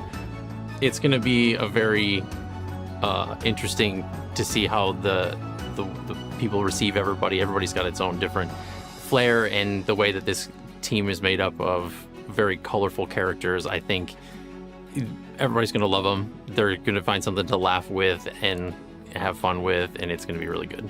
In the campaign, I play a lot of the different NPCs, of course, but the main one that I play is Jax. He's a fighter monk druid, and he came from a tribe of changelings that existed in the Fey realm and kind of had some backstories with different things and different interconnected characters. He's become a love interest and boyfriend of Ira's character. And if you want to know more about Jax's backstory and kind of how it's interconnected with the whole story, you can always check out the prologue. I chose to do a homebrew setting versus an existing campaign just because it was something where I could kind of really just expand and create a universe. I wanted to have something that I can build upon I honestly like to be able to throw twists and stuff at the players. I think that's the biggest thing. I think is really fun. There's a lot of ideas of what's going to happen, where things are going to go. Just as much as they can improv in a setting, I can do the same, and it kind of allows for a lot of really good back and forth. Definitely, if you've checked the prologue, there are some things that happen in episode 62 that is a little bit of an Easter egg that even the players haven't figured out yet, which has been really nice. But it's going to come back around eventually, and it's going to be a really big aha moment. But I think that's one of the biggest things to look out for. It'll be a very blink and you'll miss it kind of moment. But other than that, just being really on the lookout for a lot of just the backstory and the things that how this is going to be building up to as we get into the next arc of the campaign. So they can find us on any of the major podcasting platforms, as well as our social medias and Twitch and our YouTube. Hello and welcome back to Off the Beaten Quest. Thank you so much for joining us. There's a lot of D&D podcasts out there, but you chose this one, and we're dry clean only. We are going to jump back in with our adventurers who kind of spent the last few days in game traveling to the town of Luare. They have now, on day 3, taken the chance to camp, and all the while Elliana is going through her own little Groundhog Day type scenario in Thanatura's makeshift reality cage, if you will. But without further ado, we're going to kind of jump right back into this. So, you all are making camp for the third night amidst this journey. Kind of getting down for a rest before you kind of make the next part of the last little bit, which is the kind of once the morning hits, you can kind of make your way into Luare, which isn't far from you where you are now. But yeah, what is everybody doing? How does Elliana look? At this point, her hair has gone like completely white, or what makes up a good majority of it. Frost covering the skin, it's almost like kind of like shimmering in the light. I love when you do that. She's like, I'm going to be my character. I'm gonna be dead or unconscious. In between. But yeah, what's everybody else doing?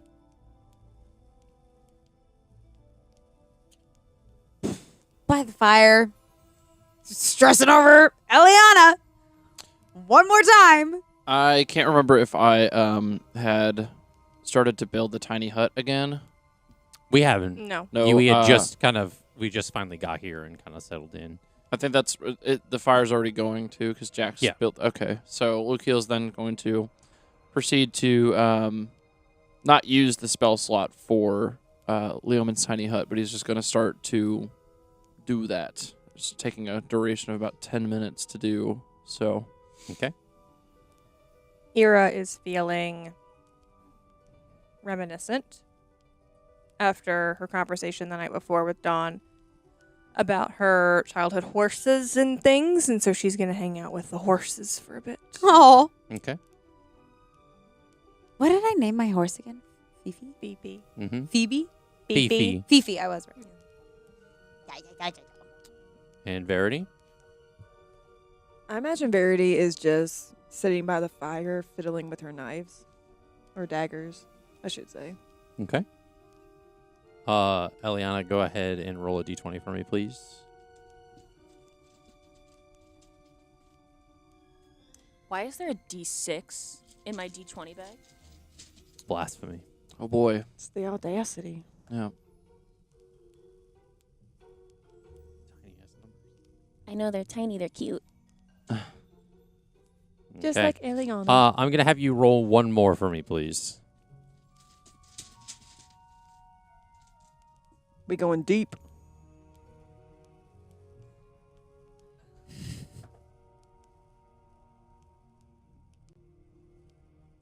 Okay.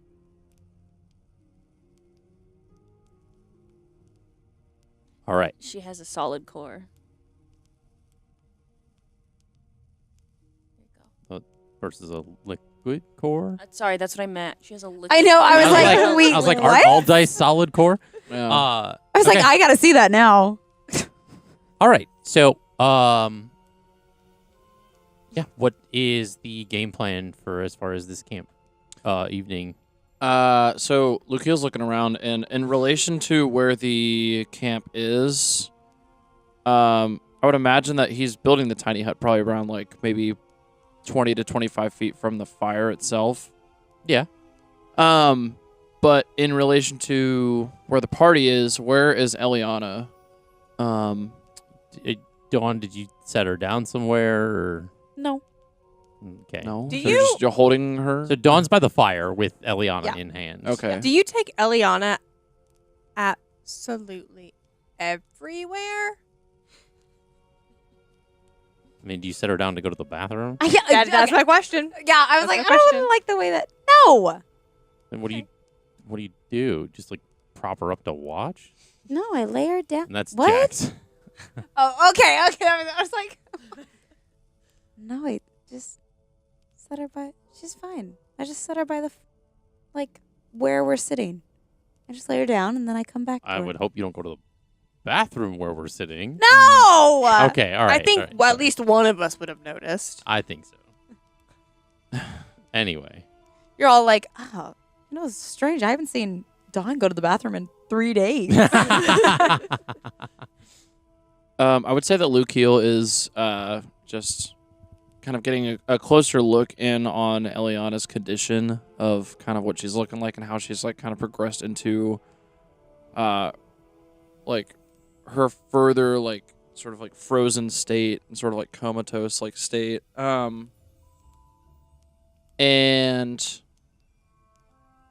He, since obviously before we had left, when we were in the cabin, he had cast Sending, and he is entertaining the thought of casting Sending again, to sort of give Elliana an update if she's able to even like receive this message, that we are on our way to bring her to where we're all going, Okay. which I have forgotten the name of, but I know it's where we're Luare. Luare. To try and Get that before sending the yes, message. yes. So, he's going to sort of You still have detect thoughts, right? I I thought you had that spell. believe so. Yes, because he used it Yeah. on Verity. Yes, Yeah. actually, Yeah. I do. Mm-hmm. Yep, at the second level. So yeah, Okay, so you're going to cast I'm not. Sending? I'm not exactly sure how detect thoughts would play into that though. Have you considered maybe giving it a shot, Lukiel? Is that Ira asking that? Yes. No, that's a godly figure outside of the world. Well, because there would be nothing for there. Would How be do you know? There'd be no sort of force to like make Lukiel think about detect thoughts because his train of thought would just be focused in on like Sending. Like somebody would Okay. have to be able to ask and say like, hey, like someone within the party, like obviously him as like DM, like I have detect thoughts, but like Lukiel doesn't really remember and he's not thinking about it right now. So somebody would have to make him remember that he has that and be like, oh yeah, Yeah. So, So you are going to send. What message are you going to send? well, that's before I do that. I'm going to speak with the group, with the party. It's everyone here around the fire.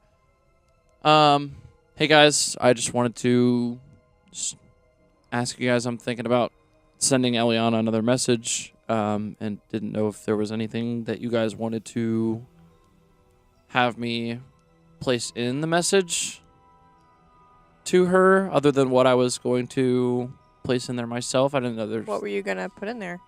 Just kind of letting her know that we're bringing her physical form to Luare to try and fix what's going on with her.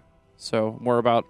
What'd you say about we're like halfway there, like 3/4? It's a 4. You said 4-day journey originally before we left, so we're about 3/4 of the way there. We were cutting off time because we got the horses. It was 4 days by foot. So okay. to recollect, you had traveled a full day Mhm. before the first night rest. Yeah. Then you traveled a second day. Mm-hmm. Now you've traveled a third day. Yeah. And now it's in the night rest. So essentially, the next leg of this would be getting into the entrance of the town. Yeah. It is not going to take us like a full 10 hours of travel time. Right. In theory, by when you guys wake up the next morning, get on the horses and travel, it would only be a few more hours before you need to get there. So. Yeah. So. Just kind of just letting her know that we are almost to Luare and we're gonna try and unfreeze her. So. Okay.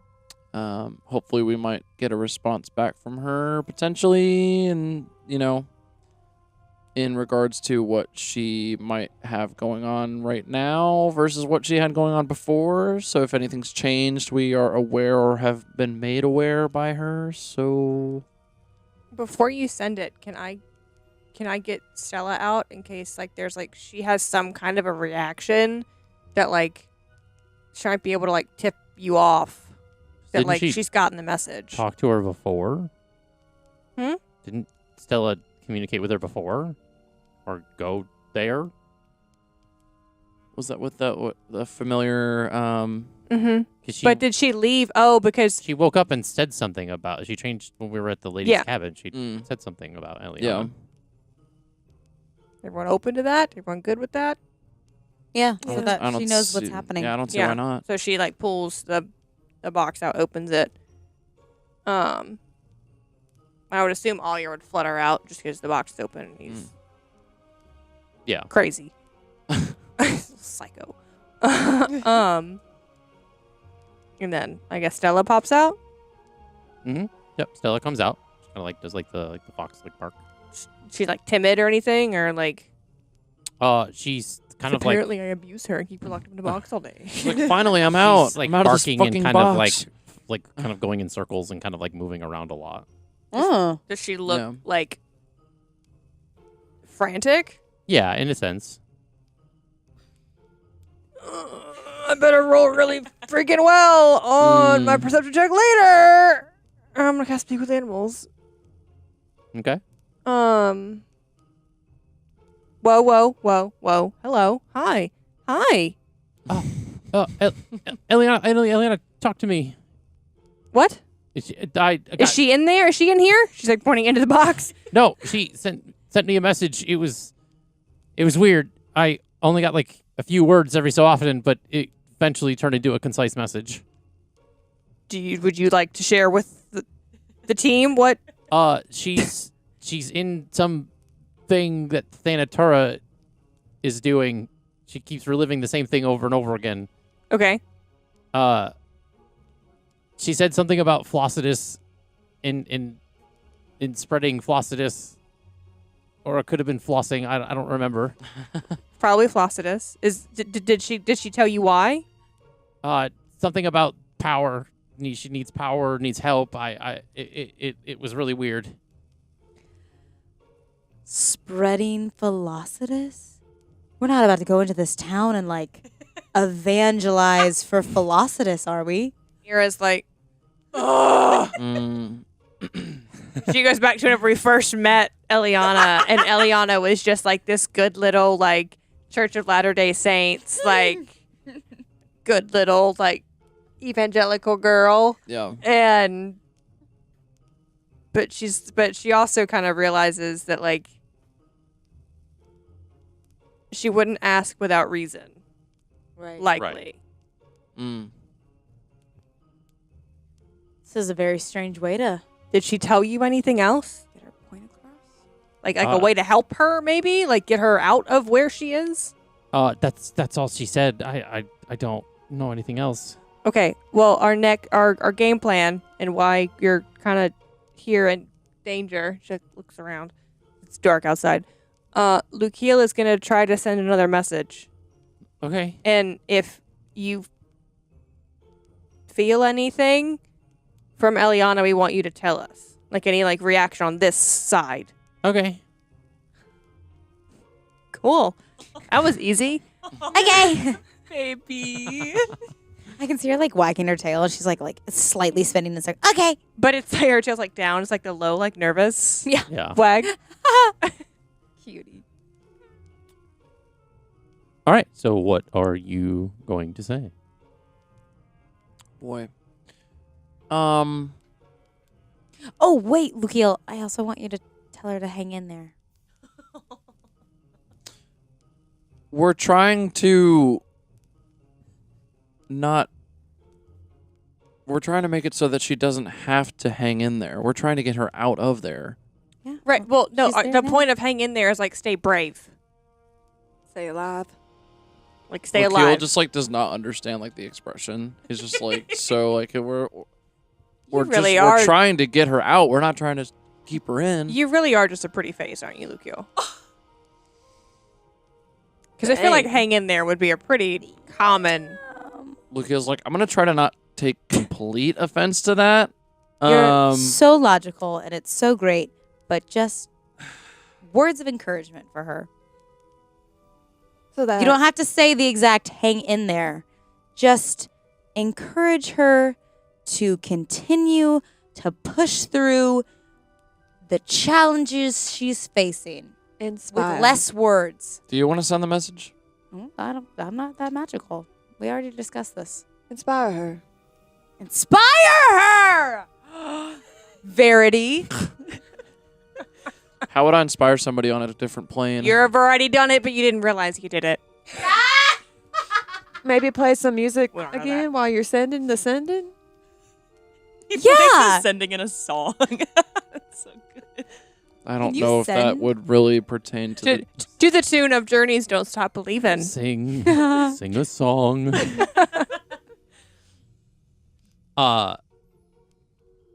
You can sing the sending. How do you want to send the message? I think I'm gonna have to take this into my own hands. Hey, Like, well, he I tried to- opened the floor, okay? Yeah, I was confident that I was like, Spread man, we're all floss gonna and really spread, like not find the burn best hands. way to send the best message. And nope.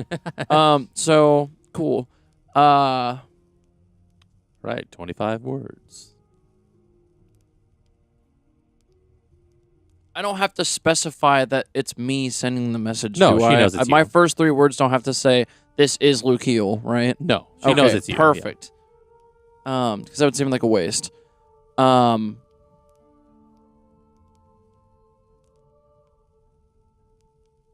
We are nearly to. Everyone counting. I'm counting too. We are nearly to Luare.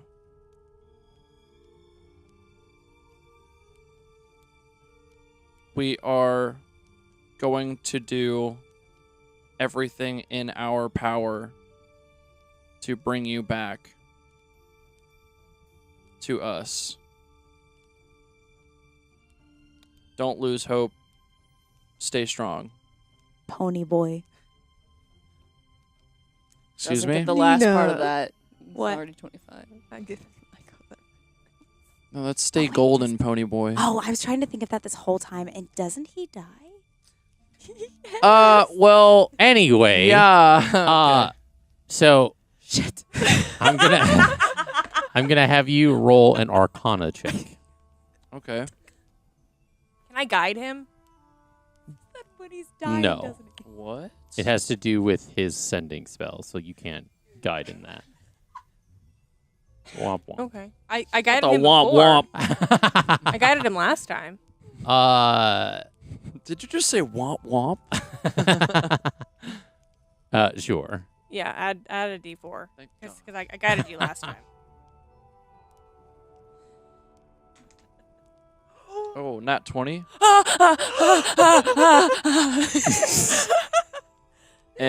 So plus a 2. Plus So. your Arcana modifier. Plus Oh, yeah. Arcana. So another 2.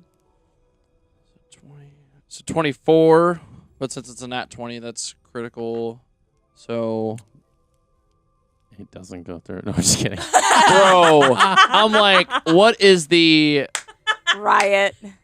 Sorry, I made you me. roll and it didn't even matter. So It's like, oh yeah, cool, nat 20. Yeah, what a waste, right? Huh? What about that? So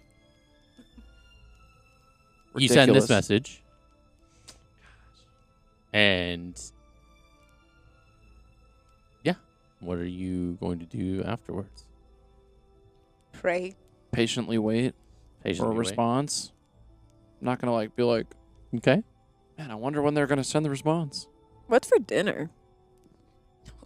Well, aren't you hungry, Verity? This is a change of pace. See, I'm usually the one that's hungry. See, I've spoiled you all. And Jax shakes his head. Don't be so good at cooking and killing people. I think it's just the cooking. Okay. But only in that order, not the reverse order. Okay. Cannibalism. Just highly Cooking frowned and upon in killing most people. societies. Listen, I was just trying to break the ice. I mean, I think Ira's gonna keep a close eye on Stella. Yeah. So just in case, like, she gets something at any point in the evening. Mm-hmm. Has it been 10 minutes? Yes and no. I mean, I guess it's been like Yes and 8 no? minutes. It's like almost been 10 minutes. Okay, because I want to talk to Stella. That's why I'm asking that question. So I have a request, Stella. Okay. It could be a while before we get a response from Elliana, if we get one. Okay. If we get one in the middle of the night, I want you to wake me up. Does that mean you're going to leave me out? I swear to God, if you run away, Why would I do that? I don't know. Do you run away? Technically, I did. Technically, I did from It's home. getting shady in here. What is nighttime? Is that what people do? Do people run away? Is that like a thing? Can be, yeah. Am I supposed to? No. No. Oh my Okay. gosh. No. I No. didn't think so. It Absolutely sounds not. bad. I It love is that this bad. is Stella's demeanor of what is that? Am I supposed to do that? It's just Allie G as a companion. No comment. With love. Always with love. Always. Love you. Is that it? Just wake me up. Yeah. No got matter that. what. Okay. Yeah? You can't be grouchy. I make no promises for the first 2 seconds before I open my eyes and then realize it's you. Where did the sun go? Jeez, it is So cold in here. Well, I do have a hut that you can be in. And it's quite warm. So Oh, thank you, Lukiel. yeah. cool? Got it? Yes? Yeah. Okay. All right. Do we normally move Elliana into the hut at night? Yes, Okay. I go with her. Okay. Okey pokey. But I said that because Stella was throwing you some shade. Stella just struggles with communication in general, which is okay. Poor thing. It's fine. She's Okay. Stella is autistic coded. that's okay. Okay. Jax comes back with some I guess it's like the equivalent again, like to kind of find some more feather birds that he can cook up and eat and stuff. Has he just been holding on to that extra long bow that Ira had? Yeah. Okay. Yeah. But you don't need to take it out of your inventory or anything. Okay. He's gonna give it back. I mean, he can keep it. I don't need it. You don't know. So he starts cooking that up, kind of preparing it like he kind of did before. But yeah. So meanwhile, Yeah. all right. Meanwhile, In this kind of dreamscape, at this point you've seen that quite a bit of the petals have fallen off this flower. There's about 16-ish left. Maybe closer to 14 or 15. Hold on, let me do the math. what did we establish? What kind of flower this You is? started at 24. 100. It started at 100 petals in total. 25. But I like how confident you were with the 24. Because it's each flower. That's where I got it from. 25 of each color. You know what? Very close though. Still confident. Still wrong. There's about 12 petals left. Whoa! Whoa! On each or total? In total. Total. Well, love you, babe, but 12 hours? Wait, 12 hours? I don't know that. 12 hours. Mathematically, we won't make it. We might not make it to what's it called on time? Depending where in the timeline we're at. Yeah, it depends on how long it takes to get to Luare from where you are. Time also moves different in different planes. We're also not where Elliana is. Yep. So we don't This know. is not about us. Yeah, you don't know. I don't care that I don't know. Concern level is at an all-time high. Sorry, I had asked this earlier. Did we ever establish what kind of flower this is? Or No. if it's like a homebrew style? It's a homebrew flower, yeah. It's a Okay. chrysanthemum. Got a lot of petals. It's got a lot of petals. It had 25 of 4 different colors, essentially. Gotcha. It was 25 teal, 25 goldenrod, 25 like a hunter kind of green, and 25 like a ice blue. Mm. And it's gotten to the 12 that are left are the ice blue petals. Ooh, I gotcha. Did you just put it together? No, I'm just kidding. I'm. Do you Figured knew. do you have something else to say, or can I do? Yeah, I mean, what have you been up to? I in did. this- Well, I had an idea, but I didn't know. I was like, I don't want to interrupt. No, you're good. This is not gonna work, but I'm gonna try it. Can I look at the flower in my hand, and can I cast Druidcraft to try and make some of the petals come back? Mm. You do, but nothing Mhm. happens. Yeah, I didn't. Yeah, Yeah. Didn't think so. yeah. I thought that was gonna. I thought you were going in a different direction, but interesting. No. Oh. I was going, oh. But yeah, what have you been up to amidst the time frame that you've been in this kind of? I would like to try. I'm trying to pull out all the stops because, like, I can see time is aging this flower.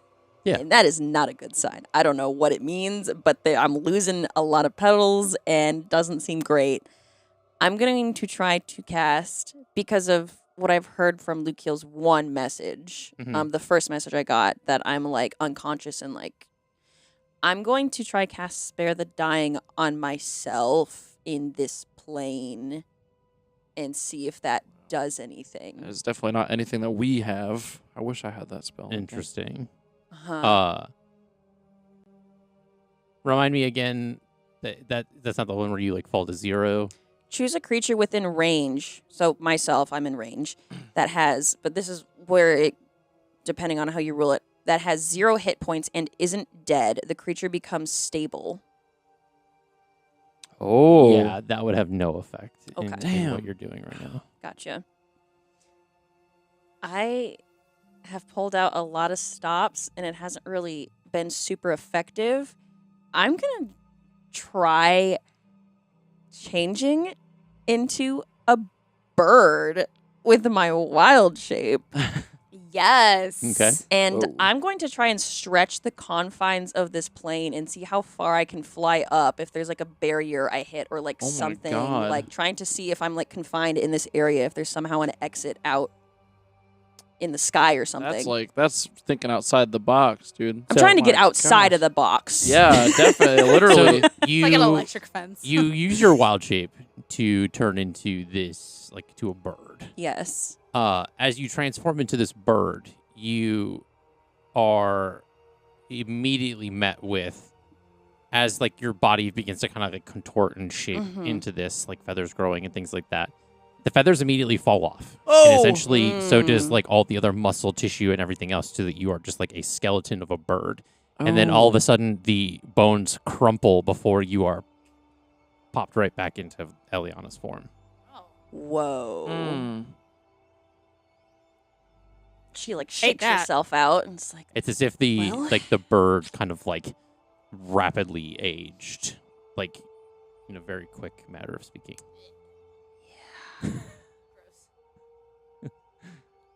Death God. yeah. Womp I- womp. I mean, Not the womp womp. Quit it with the womp womp. We need some hope. We need quit it some with the womp womp. inspiration. Oh. And Why does everybody get things and I never get there until it's said? I need to inspire. Oh, that's what you got? I said we need some hope. We need some, and then I almost said inspiration. when I like reset, Mm-hmm. can I prepare different spells or no? No. Okay, I didn't figure, but I thought I'd ask. God damn, has Elliana gotten this freaking message yet? God damn. I'm assuming Nye hasn't said anything. Well, Keel's getting impatient. He's like tapping his toes. Keel, impatient? No.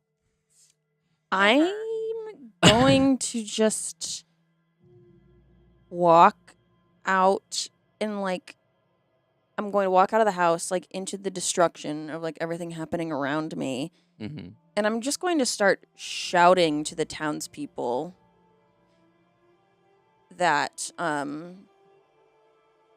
Florenia is the usurper god, Thanatura.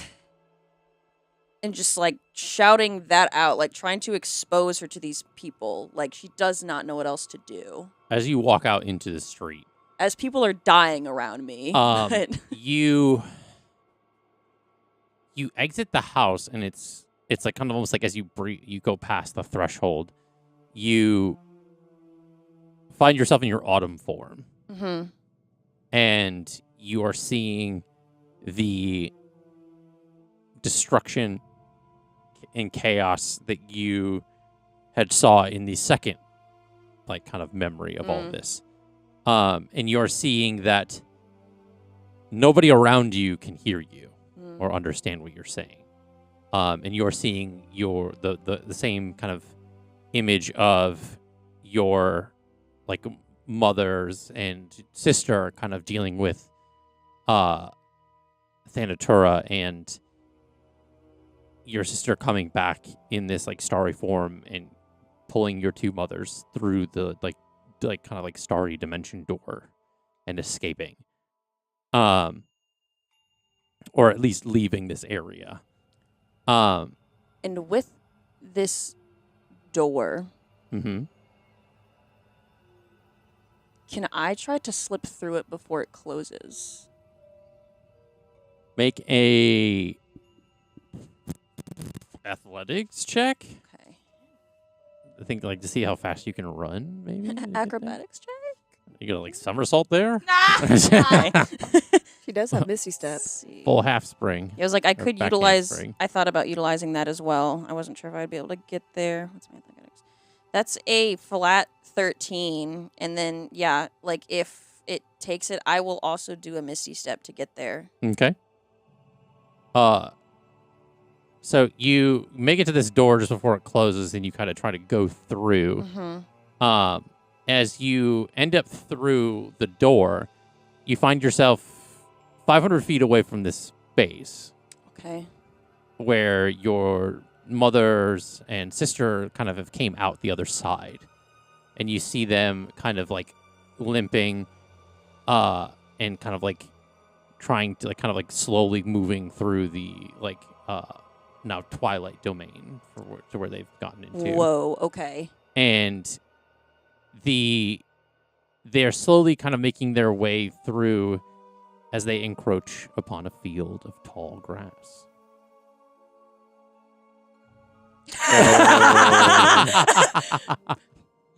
Both alleys just made eye contact. I got that like prickly finger in my fingers when you said that. Like, dealt with this before. memory unlocked. And as they get close to this like field, they stop for a moment before. Don't tell going you into you the killed my grass. mother in the grass. In the blood Don't grass. you fucking tell me you killed my mom in the grass. Much like Jax, let me cook. In the grass. And you see this kind of like your sister kind of stop for a moment, and she kind of begins to kind of like do some somatic components, and all of a sudden like a thin blue line like stretches to the sky, and it parts open as like a large kind of blue rectangle of energy kind of like forms in front of the two moms and her. And you see as she kind of like stops to kind of like help the mother, help your mother Freona up, like kind of like to get her back on her feet. And you kind of move to try to catch up with them, right? Like to get closer. As you see a gray hand grab the arm of your mother, and then everything resets. And you're back in the kitchen in your spring form. Or summer form. No, spring. That's right. I had it right.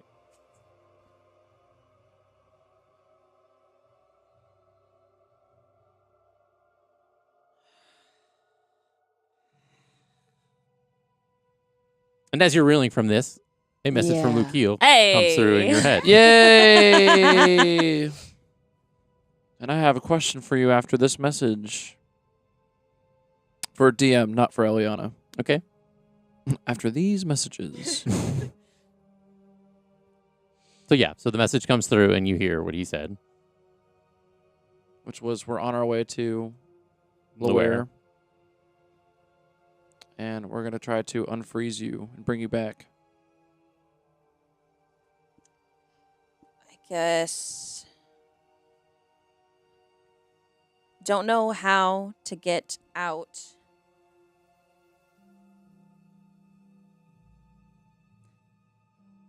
Running out of time.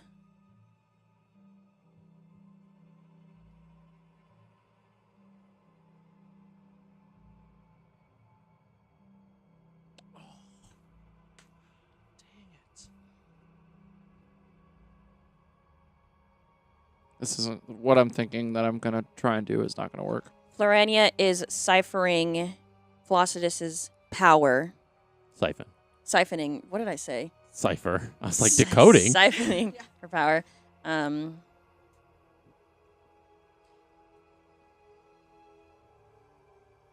Somehow need to break her out.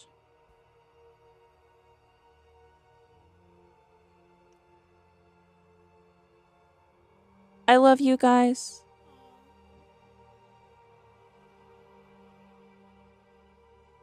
Okay. So you send this message out. What do you do? How do you proceed?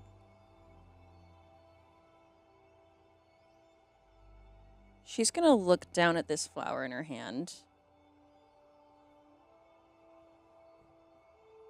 And against her better judgment, she's going to pluck a petal herself to see what happens. Give me a strength check. Okay. God dang. That's what Era would have done. That's a natural one. Petal doesn't move. God. So I have a question. Yeah. Pertaining to sending, since she received the message and she also sent a message, can I exercise? And there's an explanation behind this that I'm going to ask you and get your feedback about. Can I at least attempt to try and exercise and expend one use of my bardic inspiration towards Elliana? Because her physical form is here with us. And within the terms of bardic inspiration, it says You can inspire another creature within 60 feet that can see or hear you. Oh, Mhm. yo. So I sent the message. She heard the message. She sent the message back. So Well, we haven't gotten to the part if you get it or not. So, just gonna put that out there. That does not not saying that you nullify. won't. It does not. That Doesn't does not- nullify what you're doing. Yeah. I'm just saying that you don't know what her response is technically Yeah. yet. But that's her speaking. She Mhm. did hear. She did hear it, Yeah, We she don't did know hear. but you don't know that. We don't know that. But just for argument's sake. And bardic inspiration. And That's all I when we come back to you guys, we'll get into that. Okay. Okay, because I have a really because I'm thinking. I see what you're. I see where you're. I'm doing some thinking here because I'm like, Hmm. depending on how these dice roll, that could certainly be pretty useful. Yeah. So So- we will get to that. Yeah. So you are unable to pull a petal from this flower.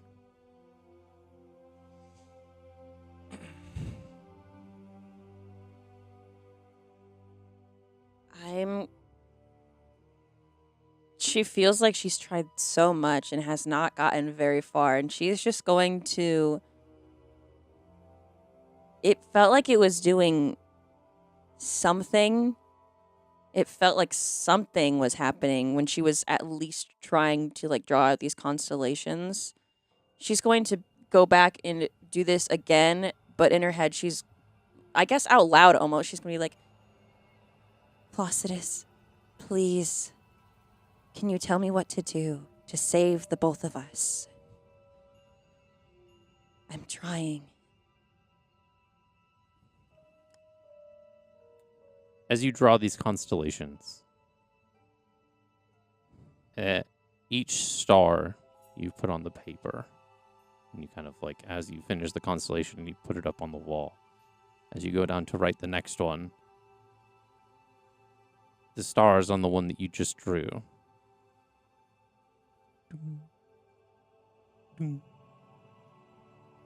begin to light up slowly. And you hear it sounds like if you weren't paying attention, you would have missed it. Like it's like a needle dropping, right? You hear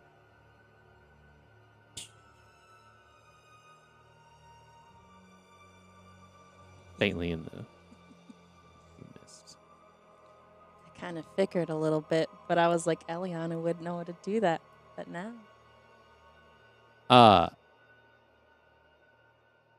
As we rejoin our adventurers.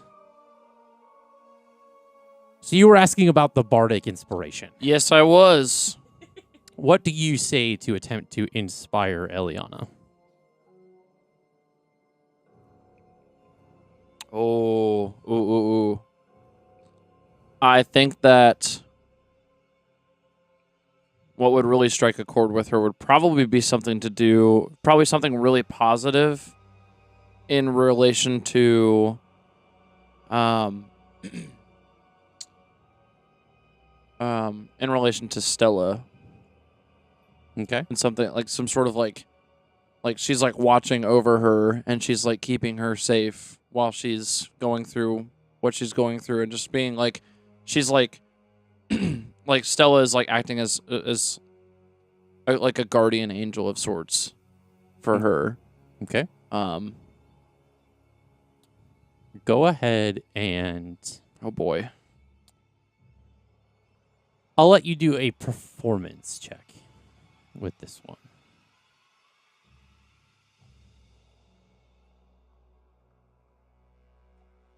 Yes.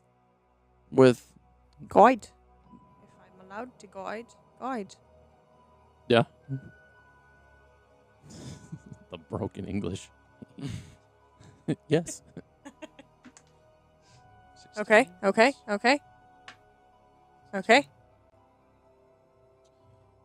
So that's 27, 28, 29. So 29. 29. Yeah.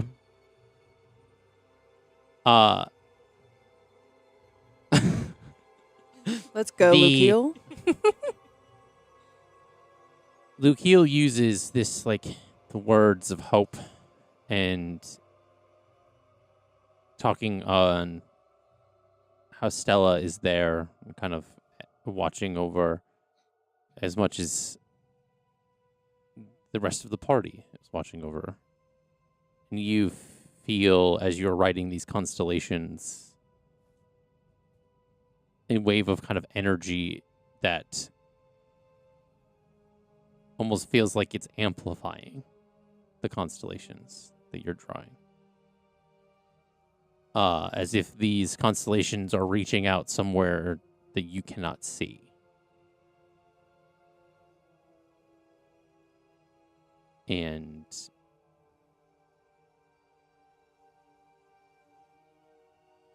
we're going to roll for who is going to be on watch. Oh, What does that mean? like initiative. Well, but we're going just to roll on for watch. for watches. So who's going to go on the first watch? Oh, we don't just get to just say I'll go first. You can. I'm not going to make you roll. I'm saying you roll for perception for when whoever's watching. I said that wrong. Oh, okay. I phrased it weird. That's my bad. Oh I god. believe in you. Who's going to take the first watch? I got a 17, so I don't know what that means. Yes, well, weekend at Bernie's you, and everybody goes to sleep and see what happens. I think Lukiel went first. So you're going to go first? I mean, I got a 17 for my No, roll. No. so- We're not rolling for it. It was worded weird. I worded it. well. I worded it dumb. I know word good. Yeah, I'll keep first watch actually, just so Okay. that like if there's by perchance, like if I happen to like if the message that Elliana was attempting to send comes through, Okay. I'll be on watch to be able to be like alert, so that if I do receive that message from either if it's Stella or if it's through some other means or medium, like I'll be able to, you Okay. know, receive that. Hey, Lukiel. Yeah. Before I go to bed, just so you know, I told Stella that if she gets anything from Elliana to wake me up. So if you see her coming to wake me up, Yeah. something's happened. Okay. Noted. Jax will stay up and with the first watch as well. For the Boys' first 2 hours. night. Is everybody else going to go to sleep? Ira is going to meditate. Yeah. She's going to deal with something she hasn't dealt with yet. She's going to try to reach out to Nylea. Oh, Okay. wow. Okay. Dawn takes Eliana into the hut and goes to sleep. Okay.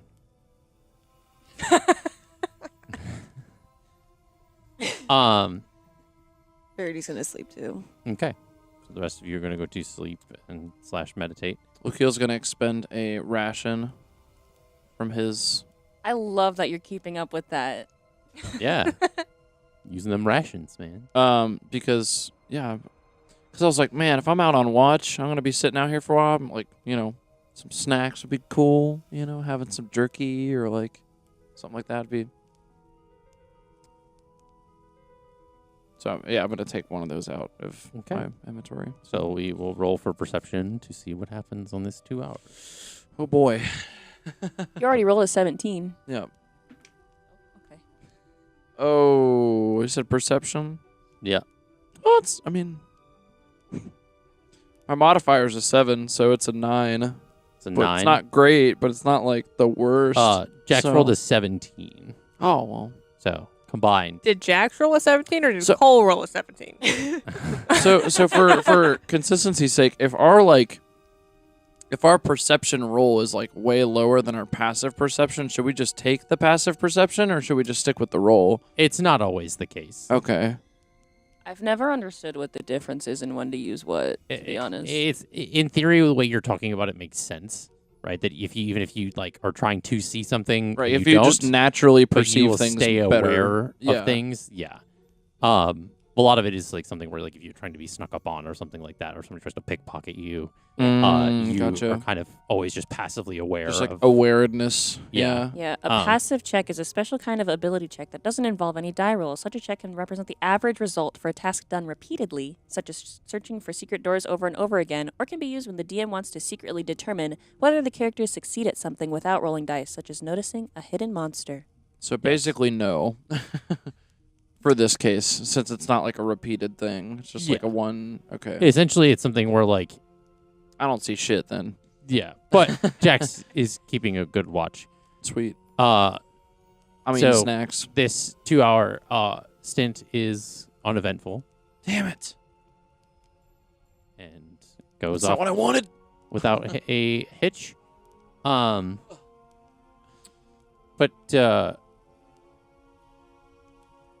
Jax, sitting at the fire with like Lukiel, kind of says, I know we're going to be at Luare soon, and I have a bad feeling about the Fey Crossroad situation.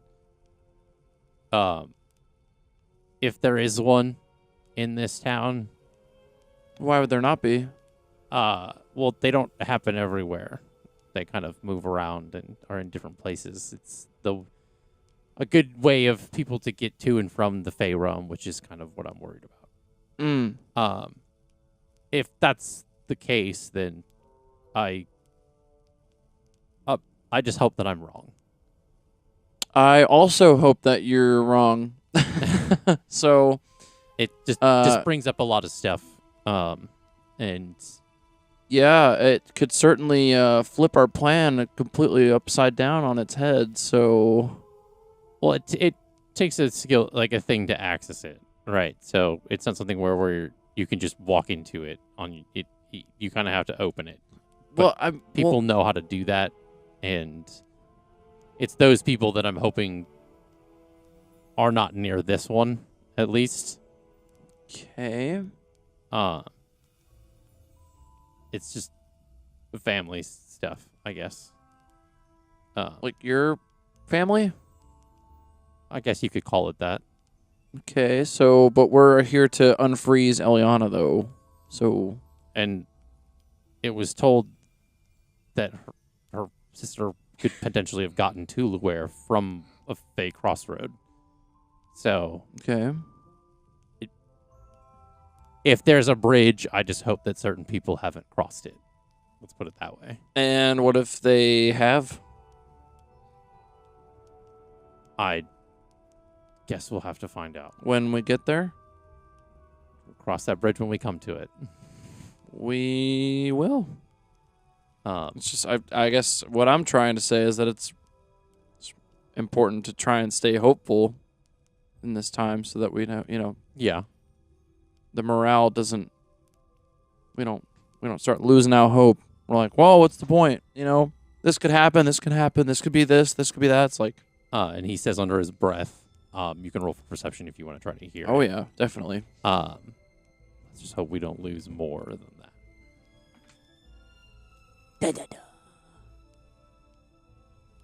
That is a 19. Ah! Okay. You hear him say that. Oh yeah.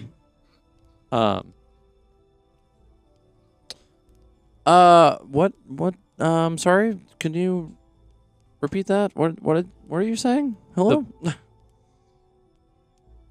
The tribe that I came from uses them to come to the material realm to kill, steal, further their own interests however they need to. And I'm just hoping that we don't run into any of those people. Yeah, upon that further explanation, I also hope that we don't. But it would be really strikingly surprising if they just so happened to show up at the exact same time that we did. Not sure. I mean, I don't really know exactly the likelihood of that, because that would really have to be like pretty perfectly timed for them to be there at the same time as we are. You'd be surprised. I didn't necessarily leave. Unless they have some sort of like intuitive knowing of like who's where when. And he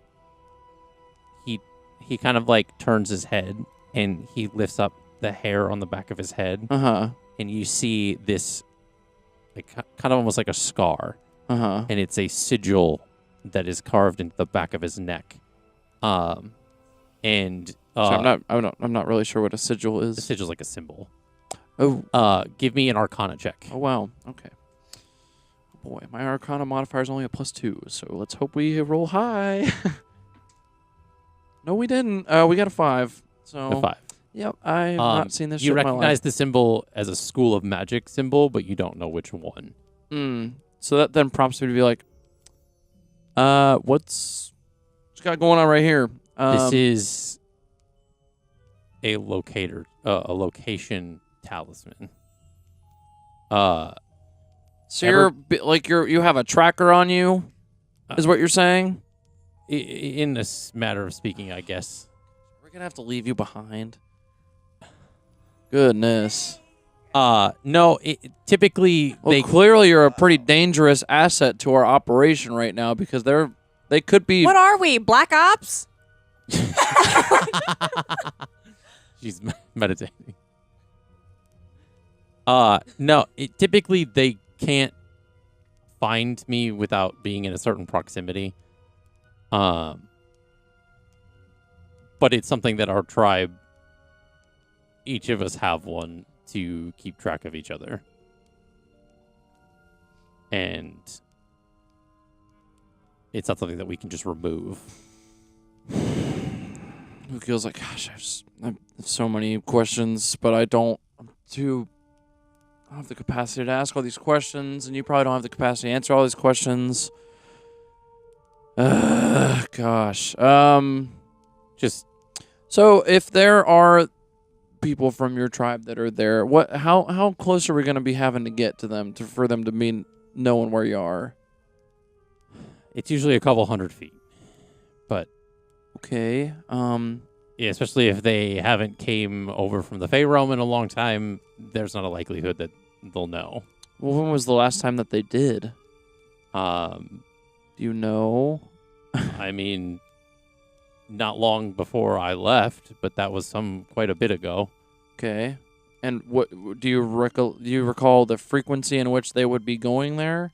They typically come to the material plane pretty often. They So the likelihood's pretty high, is what you're saying. That's great. That's so good. Look, honestly, I'm just. Why didn't you say anything about this before? We're literally almost there.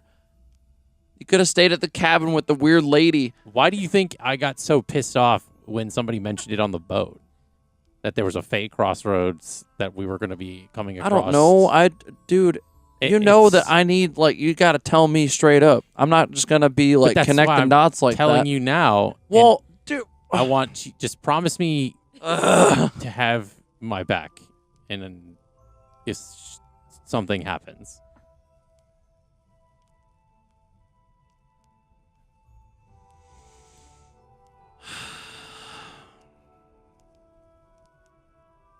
So now we're traveling with a liability when we're on a mission to save our friend. I mean, we have been since we picked up Verity, but that's beside the point. So two liabilities now. I mean, I guess we technically kind of all are, but man.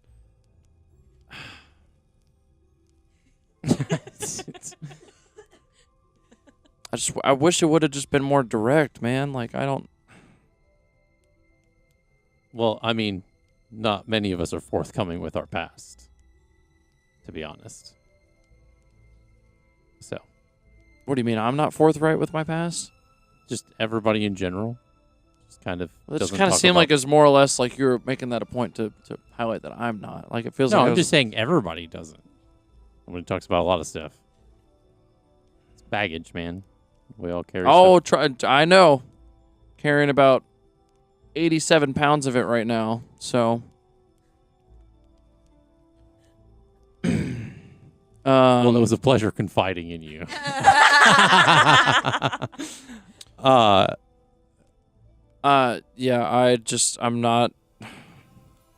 Have you told anyone else in the part? Is this the first time you're telling anyone directly about this whole Era this doesn't. era? No. No. Oh my! How are you gonna explain this to her? What are you gonna say? What are you gonna tell her? I'm hoping that I can just handle it before she finds out.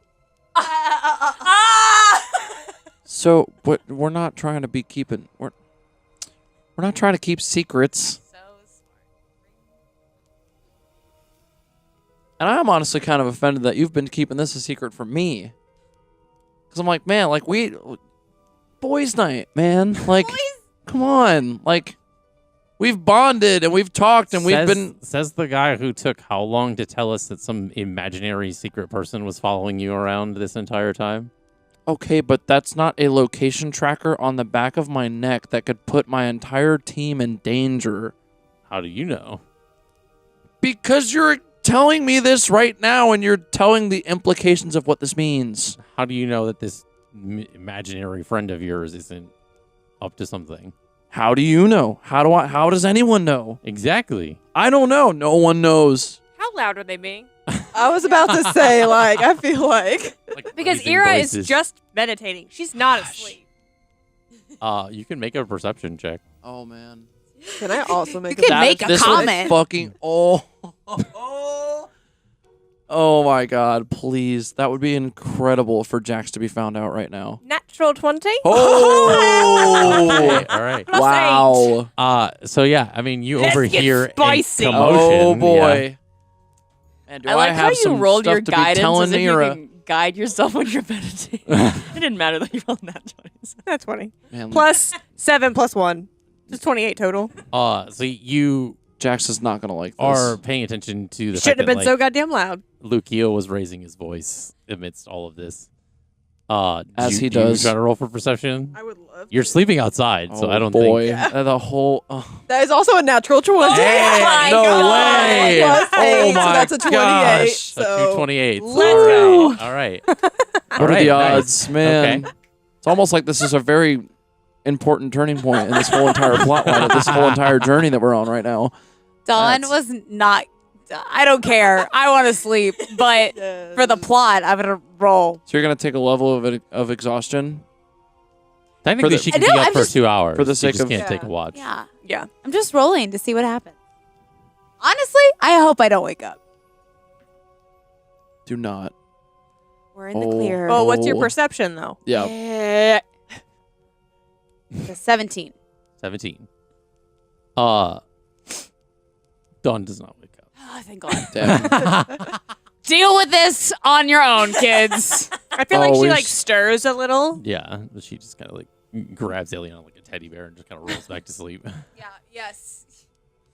It's like when the kid's trying to wake up Totoro. So, Verity and Ira wake up to Lucio like raising his voice and stuff.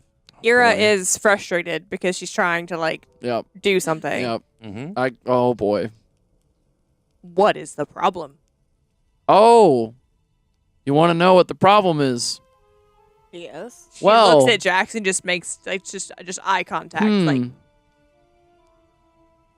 Yeah, I don't think I have to be the communicator on this one.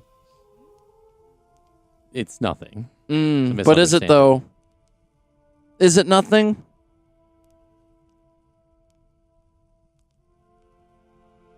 you're weirdly quiet.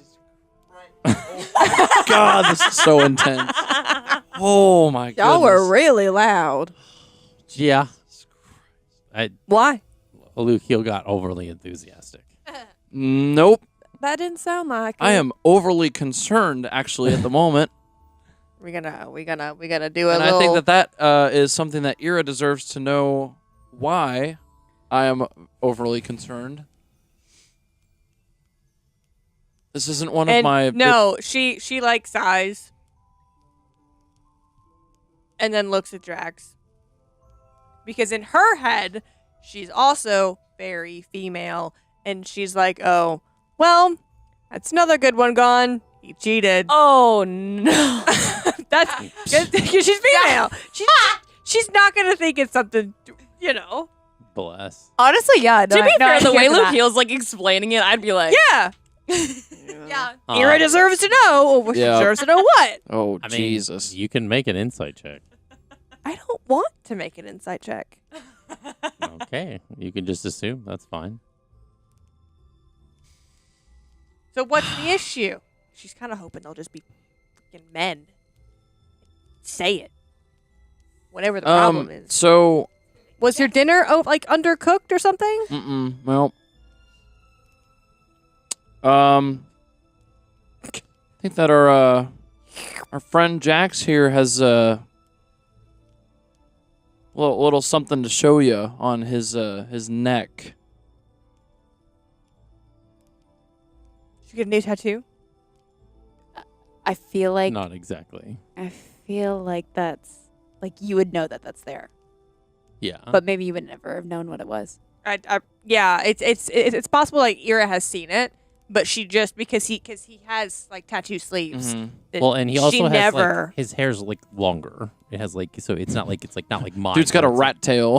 like- well, no, it's not No. like mine where it's like kind of like buzzed. cropped, but yeah. It's kind of like it's almost like a long Yeah. kind of goes down. Yeah, but I even think if she had seen it, like she wouldn't have, like she would have known it was it was a sigil, And but to she be wouldn't fair, have. it's like the size Yeah, she wouldn't have thought it was like a magic, coin. like Mm. that it would have anything. He's got a lot of scars on his like torso and stuff Yeah. already, Mm. so, and back. So So what would be Ira's response? I mean, what? So you say that, but what is how does Jax respond to that?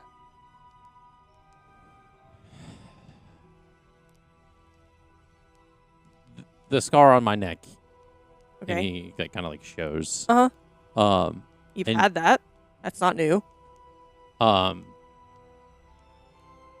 Those who haven't seen it can make an Arcana check if they would like, but But wait, there's more. That is a natural one. Oh well, you So don't nobody see knows. shit. You don't know Um, shit. We're going away. it's Yep.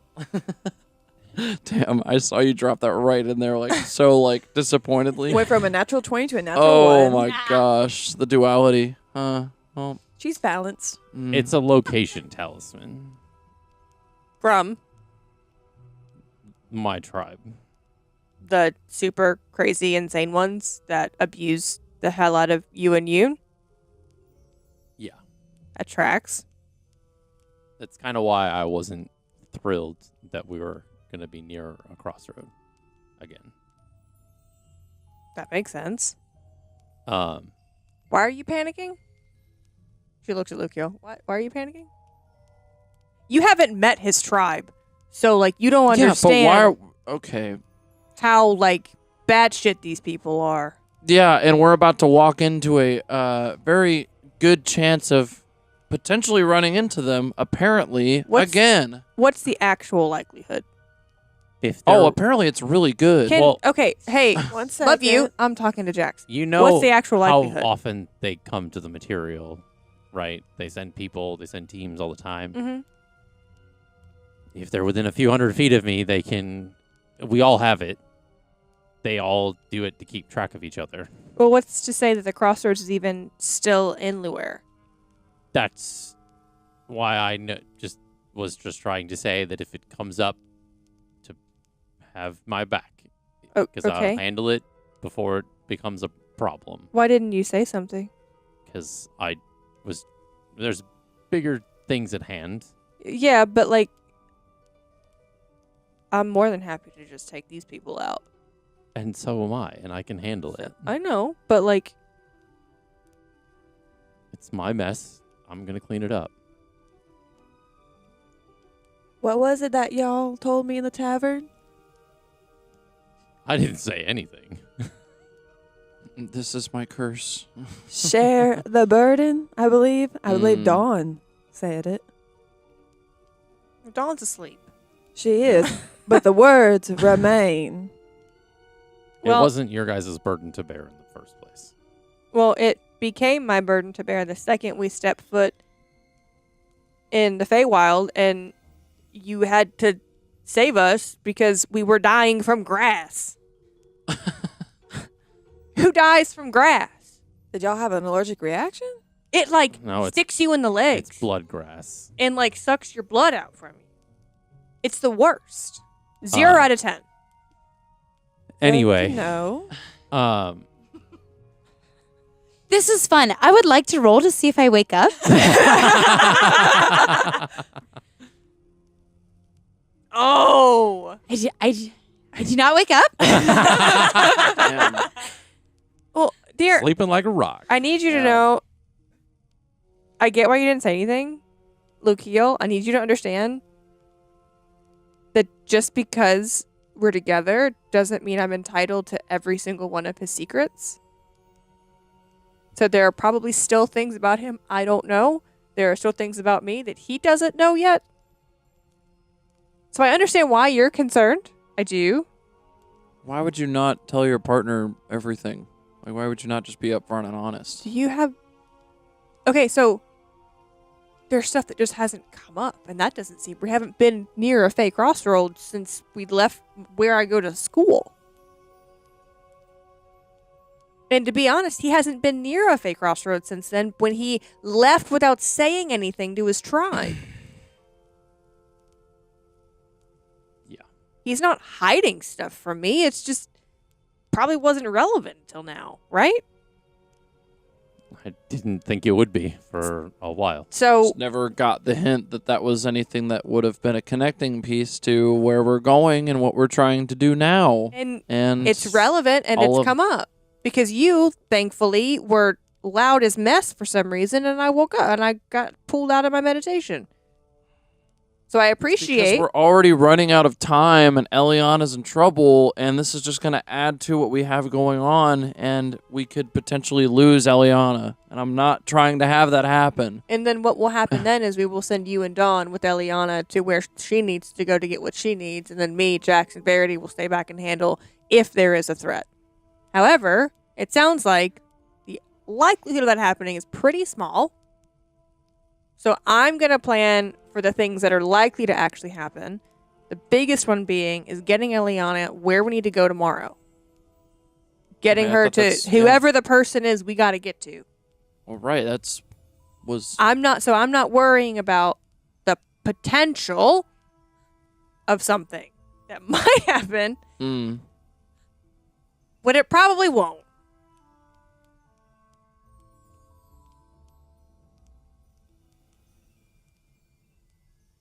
I don't know. I'm just... I just feel like I'm not... We're not going to lose Elliana. That's not what I'm worried about. You just said you were. That's not my... It obviously is a part of the main concern, right? But now our main concern has now expanded to where Welcome we're now... to being an adult and living life, Luke. Expound. Just think of it as a side quest. We have like 30 of those right now. Well, we Verity, shouldn't what's get off your the point? beaten path. We just need to... All I couldn't right. keep a straight face. Oh. He almost said the name. He said it. We'll deal with the Elliana stuff first, and then if my stuff comes up, Who's to say that your stuff's not going to come up first before hers? Then we will cross that bridge when we get to it. yeah. Yes? We'll cross that road. But it's going to set us back time, and we don't And guess have what that you much have? time. Guess what you have? A horse and wings. So you can either choose to carry Elliana to where she needs to go, and you can handle that while we stay back and protect not only her, but you. Whose horse is that? Or, that's pretty good. Or, we can just panic and then paralyze ourselves with the potentiality of the 50,000 things that can go wrong. Because what's to say that you don't go to bed and then we get attacked by a mob of 10,000 evil people? That's possible. Is it likely? Speaking of sleep, Excuse. about that time. So Is it likely? when you hold on, pause. Uh. When you say a mob of 10,000 people, that's not how big the tribe is. It's not. She wasn't talking about that. I was talking about the tribe. I promise. It's I not was that like, large. holy fucking shit! Turn around and go back to the cabin. Me and Jax are gonna Oh take my out God. 10,000 people. Don't worry, guys. Jesus. I feel like Well, Elliana, it was nice knowing you. I'm not going to Luare anymore. What would they attempt to even... probably Try. take me back. Well, that ain't happening. Unless you wanted to, which I don't think you do. But, I'm good. yeah, I figured. Trust me on that. I'm good. I'll stab from some people. But like I said, I'm just putting it out there as so people aren't surprised if it happens, I guess. Oh, well, thanks, Jax. That really raises my heart rate and blood pressure. So I really do appreciate that. I'm so anxious now because now I'm not even sure what's even going to happen. Because I thought we were on a clear path to getting Elliana where she needs to go and doing this whole mess and then just going about our merry way and moving on. Verity would like to I am- cast Charm Person on Lukiel. I was gonna say, Excuse me? and Ira is also proficient with a great axe, and I would like to pick up Dawn's great axe. Make a wisdom saving throw. You have to beat a 14. How does it feel? Damn. I thought somebody was going to cast Calm Emotions. I don't Same have calm thing. emotions, whereas I would have. That was my Same first thing, yeah. thought. Guys, you guys have been having a great conversation. I just wanted to update the audience. Me and Nina have been playing footsie for like 5 minutes, and it's great. Cute. I also have to say that me and Verity also play footsie. So Love that. That's your modifier.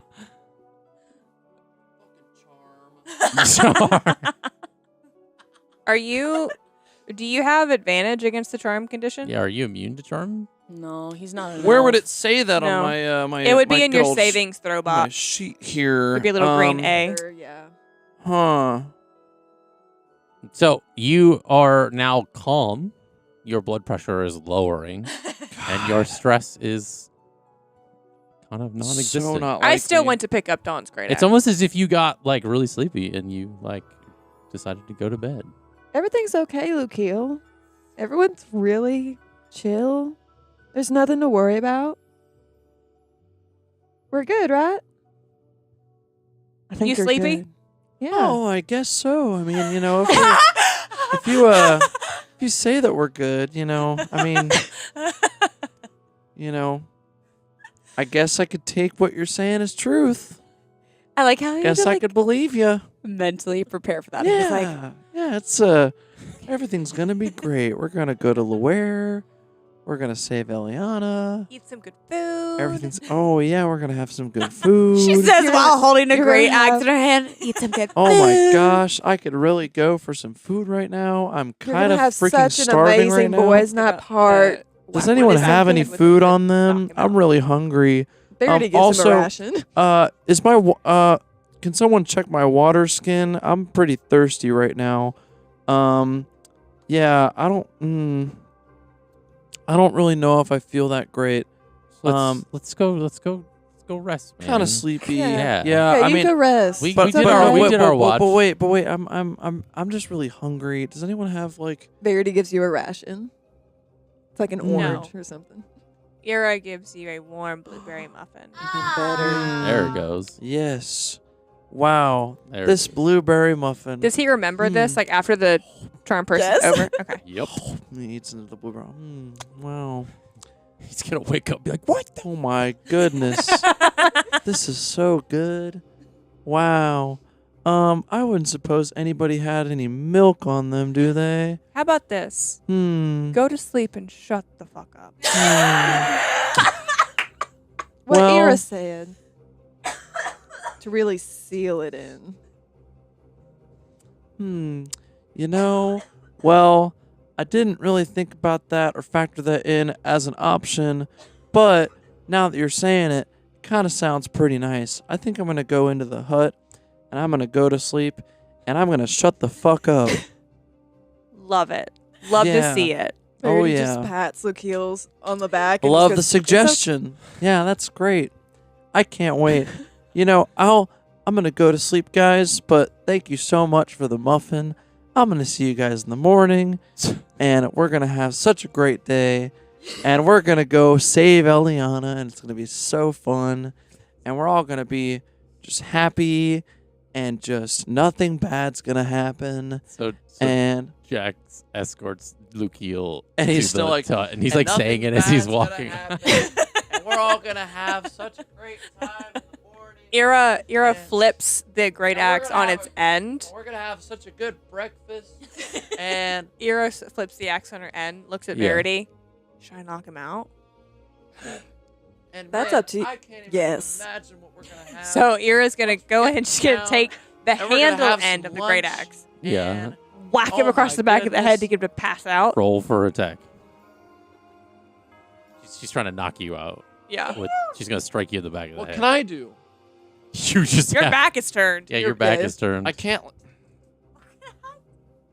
That misses. It's a 3 plus What would that go with? My unarmed strike? You also can't guide on an attack roll, just as an FYI. Well, then it's a 2 plus. Is that my unarmed strike that would go with my proficiencies? I think unarmed strike is the same as an improvised weapon, so I think so. If you're hitting him on the back of the head, This, with yeah, the so handle. it's a 6, so it probably misses. Do you miss, or does your conscience kick in and you're like, never mind. And then No, she goes. so She goes for it. Jax sees you miss, and he Oh wow, Jax, what's going on? What is all? What, and What a weird breeze. what is this? Wow. What he with a 24 to hit, just like oh wow. does one of those like What's it's going like on? What are like you the doing? monk move where it Uh-huh. like hits the third eye. Yeah. in What's the what? forehead, Oh, and what are you doing? You pass Look at right the out. bunnies. And I'm like- Just look at the bunnies, George. And then Ira puts the great axe back where she got it from Dawn. It's like one of those like kung fu moves where it's like you think it's gonna hurt because he's gonna like does it so fast, but it like Yeah.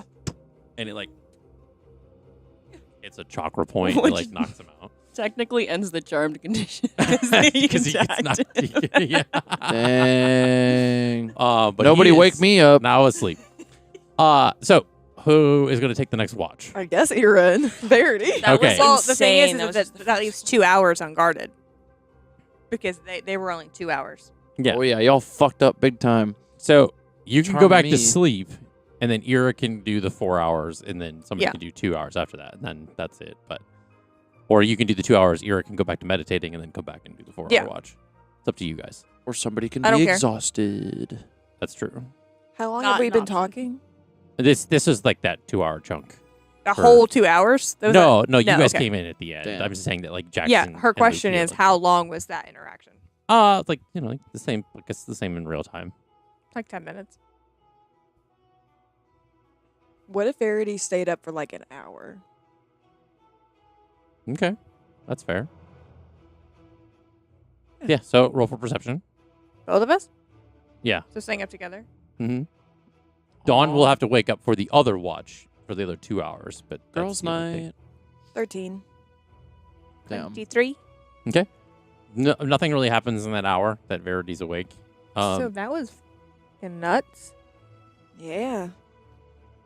Lucia's going to be pissed when he wakes up. I don't really care. I don't know why he lost his mind. I understand the concern, but it's also like, I don't. Because it's like, we've killed other people, and I really don't like Jax's family, and he's okay with the fact that I don't like his family. So, it's not like they're like good people. Yeah. I'm good with killing some people. Could be a good way to blow off some steam after all this with Elliana. All the stress. Absolutely. Just take some heads. It'd be fun. Little stabby stab. And she like makes the motion to stab. How has your head been? Quiet, thankfully. Well, yeah. It's been quiet. Okay.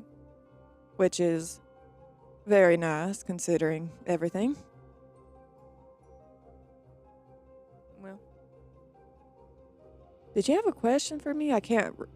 Last couple days have been a little blurry. after all that, I don't know. Fair enough. Okay. So Verity goes back to sleep. You finish your 4 hour watch. Mhm. And then Dawn subsequently awakens for the final 2 hours. Gets that little morning shift in like she did last time. Go ahead and roll for perception for that last 2 hours.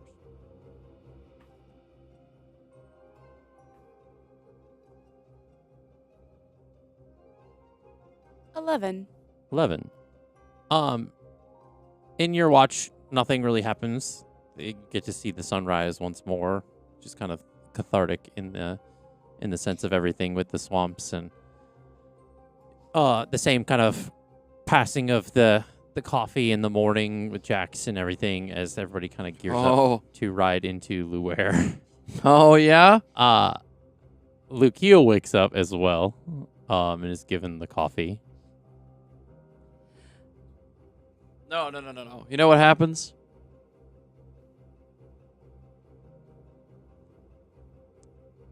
So, who is the first one to leave the tiny hut in the morning? Technically, Dawn. Yeah, well, she gets up for her watch for like the Yeah. 2 hours, and then Right. in, And then who else is funneling out? it would be probably Ira, then Verity. Well, I'm And- sleeping outside. Oh yeah, so then it'd be Oh, Ira right, and yeah. Jax. Yeah. And then as soon as Jax walks out, Lukeel's been acting like he was still asleep the whole time. Everyone was shuffling out of the hut, and he's been laying there. He's been thinking quite a bit. And as soon as everyone walks out, he goes, "Nobody thought that I would remember, huh? No, we did. Nobody thought that I was gonna know. Charm only lasts an hour, honey. Oh, wow, doesn't it, though?" And Lukeel, very quickly, you can hear, like, you can audibly hear him, like very angrily shuffling through, like, getting out of, like, his, like, bedroll. Tossing stuff From- around. yeah. Like, yeah. To clarify, you said you were like up thinking. Well, no, he just like feigned sleep for like 10, 15 minutes as people were waking up. Like, my eyes would, Okay. my eyes open, and I was, like, awake, and I was like, not enough. It'd be to really funny is if I exhaustion. acted like I was still asleep and let everyone leave the room first before I, Yeah. made my, it's like, oh, I'll just let everyone, funnel out and Very- think everything's fine. And then I'd say that the moment that he leaves the hut and he, like, opens the fucking, like, the flaps. the flaps and walks out, the hut just disappears, like, in an instant. And as he's walking out, Verity disguises herself as Lukeel and just stares at him, eating her breakfast with a grin on her face. Well, hi, me. Isn't that funny? I wonder why you did that, huh? Because you couldn't look at me with your own face and your own eyes. You think I wouldn't know that you were going to charm me or that I was going to find out that you charmed me? I mean, I'm so good at doing charm person. Like, trying to imitate him. Okay. So it's a competition of who can charm who better. What is your issue? What is your like? Just Why is this a game? I'm We're so trying confused. to save our friend. Which is all the more reason we need to go. Oh, well, hold your horses here, sir. You're holding her horse. Good. Just like that. Why don't you charm your way out of this? Hey, so we can yell at each other on horses, but for real though, we gotta go. If your priority truly is to save Elliana, we need to go. And you need to stop instigating. Verity drops his disguise and gets on the horse. So let me get this straight, right? Okay. You better be getting on the horse. So no. Like making his way over to the horse. So let me get this straight, right? So the only implication that is like incriminating when it comes to charming somebody is only when other people are doing it and it's not me. Yeah, we can have this conversation while we're writing. Interesting. I'll take note of that. That's great. Cool. Glad that I can be the zoo exhibit of the party and be the example. Yeah, we're gonna talk about this, but I'm gonna hold off on having the rest of this conversation here until we're fully through with what we gotta do. Because you're right, we do need to save our friend, but this ain't over. Dawn starts writing. Point blank. She's like, Starts booking it. yeah, she's On having the rest. Said that you are probably the most charming person or charismatic person in the group. I didn't think that was going to work. So then, why did you charm me when? Because you were stressed out. And So honestly, I what- don't think it was anything to be like malicious. I think she was just trying to let you not be worried with everything that I told you. That's all. Honestly, I out don't of know. every... There's a lot of feelings going through my head about all of this, about just feeling like I couldn't trust my own best friend, and I'm like, man, he couldn't have told me this sooner. Could have told the truth before we even got into all this. Now this is weighing on my conscience. Now we got to save our other friend, and this is a whole thing that's been added to this. Like, yeah, I don't know. We'll. Besides Elliana, you are probably one of the most, if not the most passionate person here. Yeah. And that is something to strive for.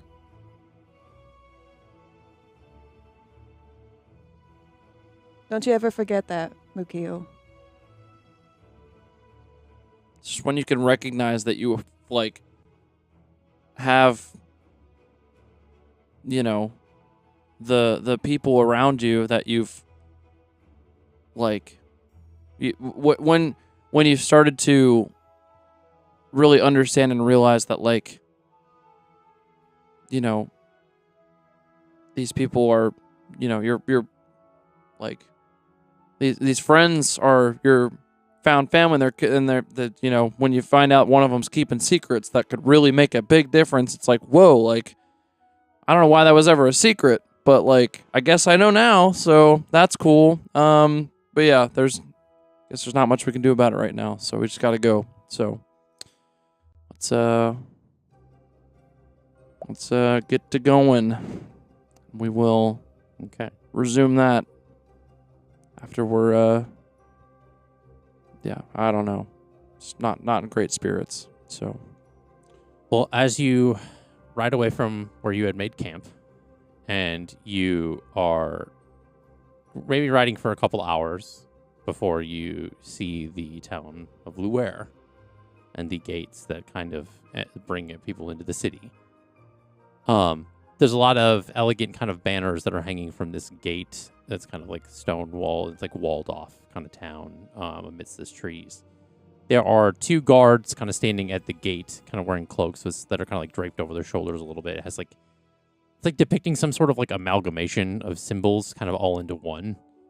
A lot of them look like kind of like religious symbols in a way that are kind of mixed into this one symbol. And you approach the entrance, and the guards are welcoming. They say like, "Hello, like what brings you guys to Luare?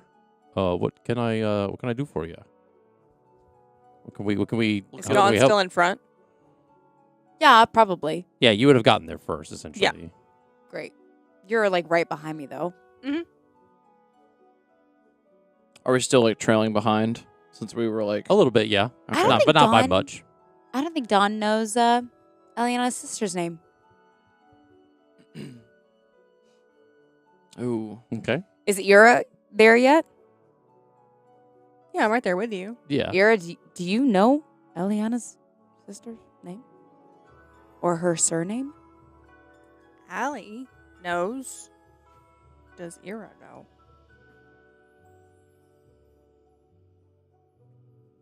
With a 12. It's Lillian. We gotta stop giving characters names that I cannot say with my stutter, guys. Well, I mean, we're just as long we kind of just have to ask what people's purpose coming into the town is. Our friend that she's holding, we need to talk to someone about. Oh, she doesn't look so good. She doesn't. The Fae. Oh, you know. Registered what you said. Oh God. Oh, wow, she doesn't look that great. Oh. The Fae crossroads that are nearby. If there's The what? if there's like a healer or something here. There's a lot of healers in this town. It's Are there any from the Feywild at all that we could talk to? none of that sorts. Are Are there any Eladrin healers? Not that I recollect. A lot of clerics here. Is there a Luare's cleric known- here for Flossidus? No, I don't. Look, we just need to make sure people aren't coming in here to cause like chaos and stuff. You can figure out what you need once you get in there and ask around, but we don't. The guards of Luare don't really. welcome all religions and things like that. That's kind of what this town is. This is kind of hub for clerics and different worships and things alike. You know, we just need to make sure that people don't come in here trying to cause any chaos or harm the balance that we got here. You know, and then, so it's That as is- you're not doing any of that. Yeah, Not the we're plan. Good. We are trying to find balance for ourselves and our friend here. We are completely harmless. Okay. Are you religious by chance? Oh, kind of. Yeah, a lot of people here are. You know, Okay. that's Well, kind of what this town is. if you ever researching other gods, give Flossidus a look. She's rather interesting. Okay, that's cool. It's like yeah. Ira's pathetic attempt at like spreading Flossidus. She doesn't know how to. Oh wow. She's not an That's evangelist. so. Yeah, Uh, that's so smart. Check her out. She's cool. Yeah. You Got cool merch. heard about Jesus? Don't run from the Lord. The Lord. I mean, you know, you guys can head on in, I guess. We have a few friends coming behind us. They've caught up to you by now. Oh, okay, good. So you guys are all together, yeah. Hokey pokey. Lucio is straight face, and he's not saying a fucking word. So you are granted entrance into this town. You see that this is it's nestled along the edge of like kind of a vast, like kind of like again along the coast, because you guys have kind of reached that point of the continent. There's the town appears to be a little bit more than just like a scattering of stilted buildings. They're rising like pretty high above like the swamps. They're kind of raised up, but kind of similar to a lot of the places you've seen. But once you get inside the walls, you see that it's like a kind of sprawling sanctuary of like interconnected bridges, towering structures, tiered wooden platforms that kind of has like this really unique design. That's kind of seamlessly blending with like the natural environment of the area. Everywhere you look, there's like different, like it seems like temples, churches, different things that are kind of worshiping different celestials, deities, and different like spirits. That it just seems like they all are kind of coexisting in this town in kind of harmony. There's a lot of people that seem very in good spirits. There's a lot of different, as you're passing by different places, you're seeing different like people chanting different things inside, or hearing like like open doors of people like worshiping different things. You're passing by different. You're going past a kind of sprawling marketplace of like shrines and temples known as the Radiant Concourse. A towering multi-level temple that's kind of built around a mangrove tree that's kind of growing out of the center of it, known as the Mangrove Sanctum. Why There's does that a sound familiar to my brain? Sanctum. Sounds like Sanctum Sanctum Sanctorum. The Mossy Steps, which is like a large, like kind of garden. It's like a market. It's kind of like this temple that kind of leads down, almost like it's like an underwater temple kind of thing. You pass by a tavern and inn known as the Gilded Oar. There's like a library known as the Whispering Archives, a massive stone kind of amphitheater that's kind of like for different performances and things. It doesn't look like it's in use right now. Damn it. There is a like another sanctuary that's like it's very much like a healing place of healing. It's called the Mender's Sanctuary. You pass by a small kind of like chapel. It's kind of nestled kind of towards like the center of Luare. Mm-hmm. Known as the Pilgrim's Cross. And as you pass by, you see a kind of like a memoriam outside, kind of like on the steps, kind of like flowers and like a picture. And it says, "To our beloved son, Silas." Does Ira recognize? Because it's like give me a history check. And this is gonna be the one I'm gonna roll shit on, guys. There's no way she doesn't know this. Yeah, I don't. It's been a minute. I don't. It's a 14. It's a 14. She doesn't. 14's His DC's to understand things is like 37. No. Did you add guidance? It takes you a second because it's been a minute, but you recognize the picture as Silas, who was one of Yoon's personas, and that she stops her horse. okay. Oh boy. She's gonna take a second. She's not gonna say anything Yeah. to anybody, especially not Jax. And she's gonna dismount and go over and prestidigitation a pink rose Okay. and a blueberry muffin. Okay. And put them both down. And she's going to just take a second, knelt, to, like, fully understand not only, like, what really happened in,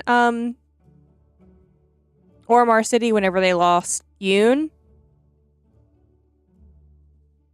but internally, like fully acknowledge the completeness of her own loss. Okay. And she's gonna have to like pull herself like away. Like just kind of like the Elliana in the back of her mind. Like I have a higher priority right now. I need to go. Yeah. And that's gonna like pull her away. Otherwise she would probably spend some time. Right. So you get back on your horse and kind of continue to look around. For contextual purposes, do we want to describe? Nope. Okay. We will get there. Boy. You also pass by like the altar of lost voices. It's like a very beautiful temple built on like a small island amidst some of the swamp. And you guys are like looking around. You're kind of like trying to see anything that stands out that would be kind of what you need or what you're looking for. Elliana didn't really give you a description of what her sister and family look like, so you really don't know what you're looking for with that either. You come to the edge of town and you see a large it looks kind of like a tower with like an observatory almost. Their sign on the outside says the Veilbound Observatory. The exterior is kind of like a structure that's kind of almost seems like it's suspended between realities. Like it's a building, its foundation consists of like smooth, dark stone that's laced with like veins of like shimmering silver. It said the walls kind of they're very like ripple like glass at times. It's like shiny. It has some like unseen, like you can kind of see every once in a while you see some like faint constellations like kind of as the daylight hits it. There's a large like domed roof at the top that has like some iridescent minerals that kind of shift in colors depending on your perspective. There's some floating orbs of dim violet light that kind of hover around the entrance. There's like a grand circular kind of archway that frames the entrance. It's like engraved with constellations and shifting kind of celestial symbols. And you as a group get the sense that this like with the stars and everything that's something that you would need to like investigate and kind of look into. You dismount the horses and you kind of go inside. Upon entering, you see like the floors of black marble and kind of embedded with like veins of luminous white stone, kind of very much mirroring the stars in the sky as it kind of shines. The walls are lined with curved shelves containing ancient tomes, scrolls, star maps. There's a lot of iridescent banners that are kind of floating in midair, slowly shifting between depictions of celestial bodies, planular rifts, and visions of like far-off realms. The massive central chamber is like the heart of this observatory. Its ceilings like kind of very vast dome that reflects the ever-changing astral sea rather than the sky, like that's actually above Luare. It almost seems like nighttime the moment you enter inside this like building. It has an elaborate array of like suspended brass rings that are slowly spinning around like this central pillar of like shimmering ever like shifting mist. They kind of shift into like almost like this pattern every once in a while. The edges of the observatory, there's some small alcoves, floating crystal prisms that are kind of humming, kind of like you can hear that noise as you kind of enter this room. And you see there's like a room that has like a small sign that looks like something having to do with like astral projection.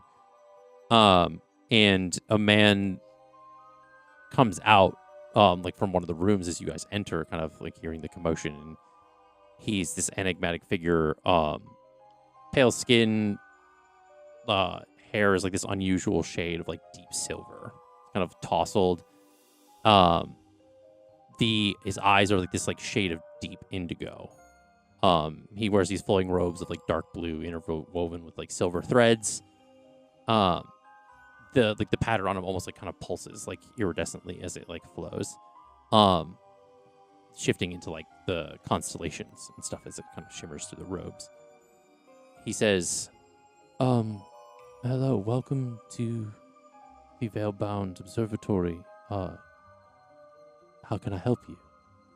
My name is Zephyrum Nivalis.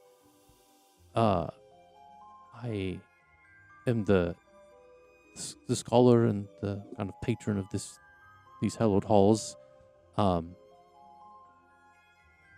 What can I do for you? Do you know a goddess named Velocida? Placidus.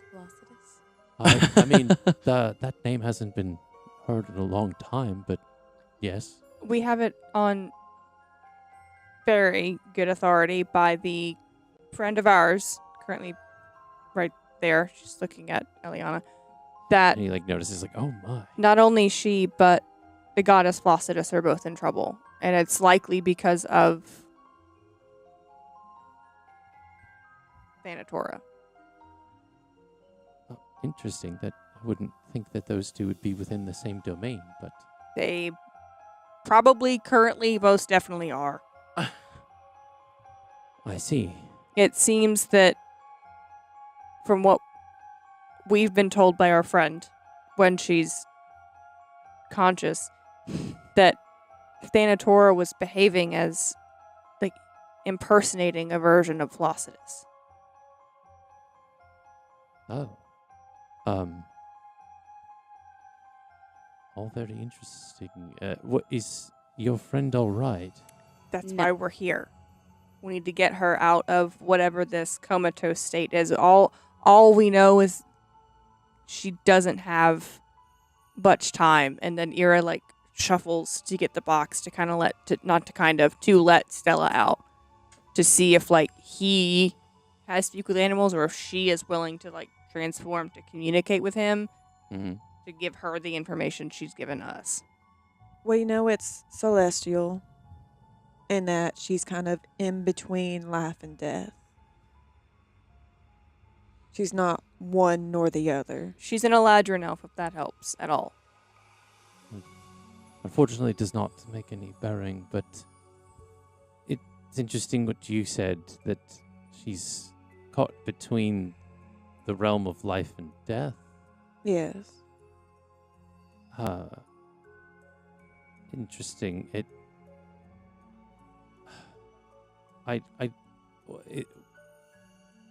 What are you looking to have me help you with? Are you trying to...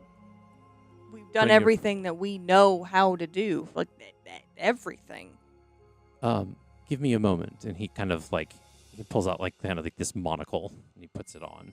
And he says, Fancy.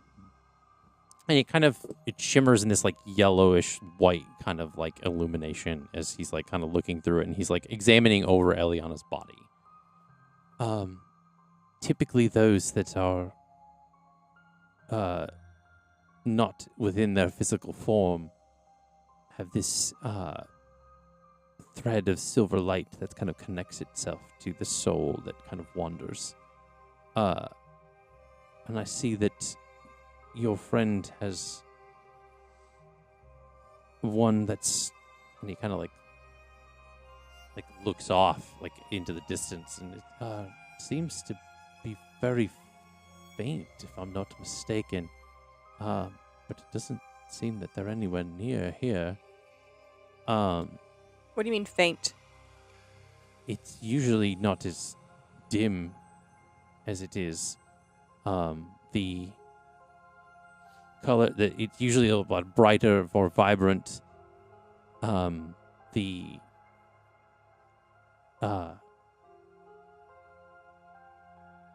connection usually is stronger when it kind of indicates the vibrancy of the color. Like I said, it's a silver kind of trail. Does faintness have a tie to her well-being? I don't know. But it could mean that she's not anywhere close. But there is something that I guess we could try. I can't bring her back, but you all might. Oh, how? It's risky. I can't deny on that, but there is sort of an advanced ritual that is for astral projection. Essentially, to guide you into this kind of trance that allows you to kind of planular travel outside of your physical bodies. It's no guarantee that you'll be able to locate your friend, but if she is caught amidst a world between worlds, as you say, It's better than what we have currently.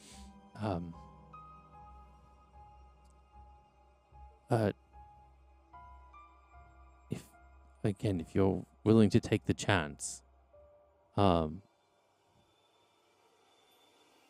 down for it. Mm-hmm. Oh, okay. Come this way, and he kind of escorts you to this, separate room.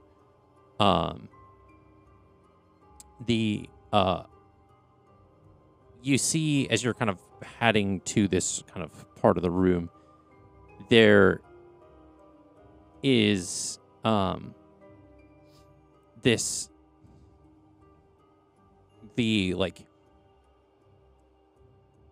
there's like different like kind of pictures of mystics and different things like kind of on the wall and different like the kind of almost like depictions of what different planes of existence would look like and things like that.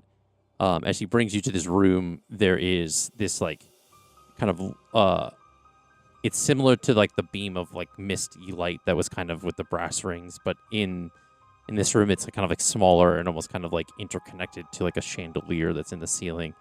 And there's like almost like different like kind of like almost like lounge chairs kind of like positioned in a circle. It says to make sure that the bodies aren't like there's no damage comes or harm, we typically don't just like have you standing up and initiate this, because then the body just kind of falls and it could damage your and bruises and things that we've noticed. So we've placed these kind of pseudo beds to have you lie down as we initiate the ritual. Please make yourself comfortable and give me a moment. And he kind of like exits the room. Ira lets Stella out, make sure all Ira is safe, locks box, kind of like hides it in a way. Mhm. And then asks Jax because she doesn't want to use a spell slot, if he can ask Stella if she is willing to transform for this to go get Elliana. And he kind of twists the ring on his finger to kind of initiate this like kind of glowing symbols and says, all right, we're going to need you to probably transform to do this, but there's a way that you can come with us. But you're going to have to change to do that. And Stella kind of like nods, and you see it kind of like she turns into like the woman form. And remind me, is she clothed or not? She has Verity's robe. She has I Verity's think. robe that kind Okay. of dissipates and kind of comes back. As it Okay, kinda- because I was gonna give her Ira's cloak. yeah, if she didn't have she's got the robe still Okay. that kind of disappears and reappears magically. Nice. So as you all kind of get comfortable in the beds and lay down,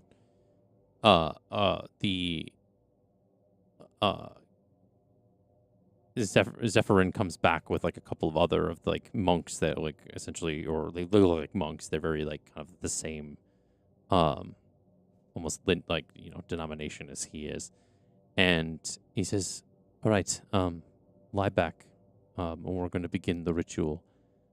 And over the course of a few, like, they chant for a little while, kind of initiating this, and you feel your soul's kind of being pulled, like, from, almost like the center of, like, your center of gravity is, like, changing, almost like you're feeling this, like, weightlessness, like feather, like almost like butterflies in your stomach, but it's like you're kind of leaving, and for a moment you kind of are floating above your body, and you see yourself like falling into this like sleep as you like drift off into the air, and you kind of like the chants that you're hearing in this room are like slowly kind of like fading as all of you are kind of like go almost like off into like, feels like you're going off into like the sky, and you're following this like kind of like gust of wind, and your sight is of the world around you, but it slowly kind of fades into this like hot, like large, like white brightness. And then as the white brightness fades, you see you're in this like pitch black, like void. And as you kind of like can touch your feet down, the ground feels wet but solid, and there is a misty fog kind of around you. And that's where we're going to end for tonight. Oh my gosh. Welcome. To my nightmare. Dude, my hands were starting to like freaking sweat right there. And just before we end, Verity hears in her mind, I was so nervous that you were going to say something. clearer than a whisper, Oh no. she hears, looks like you're in my world now. We fucking called it! We called it! And again, this is where we are going to end for the evening. Wait, why am I excited? I shouldn't be excited about this. yeah. We did not Dylan. ask enough questions before we started this. I know just y'all realized. didn't make any We insight literally checks on said, that "Oh, priest." You're great, like, yeah, just knock us out." Thank you so much for watching here at Off the Beaten Quest. Please, again, like and subscribe all of our social medias so you can never miss an episode. You're not going to want to miss what comes next. Yeah, definitely. Shout outs to I'm not- Pocketbard. Shout outs to all these people at this table. And again, we will see you in the next episode. Bye. Bye.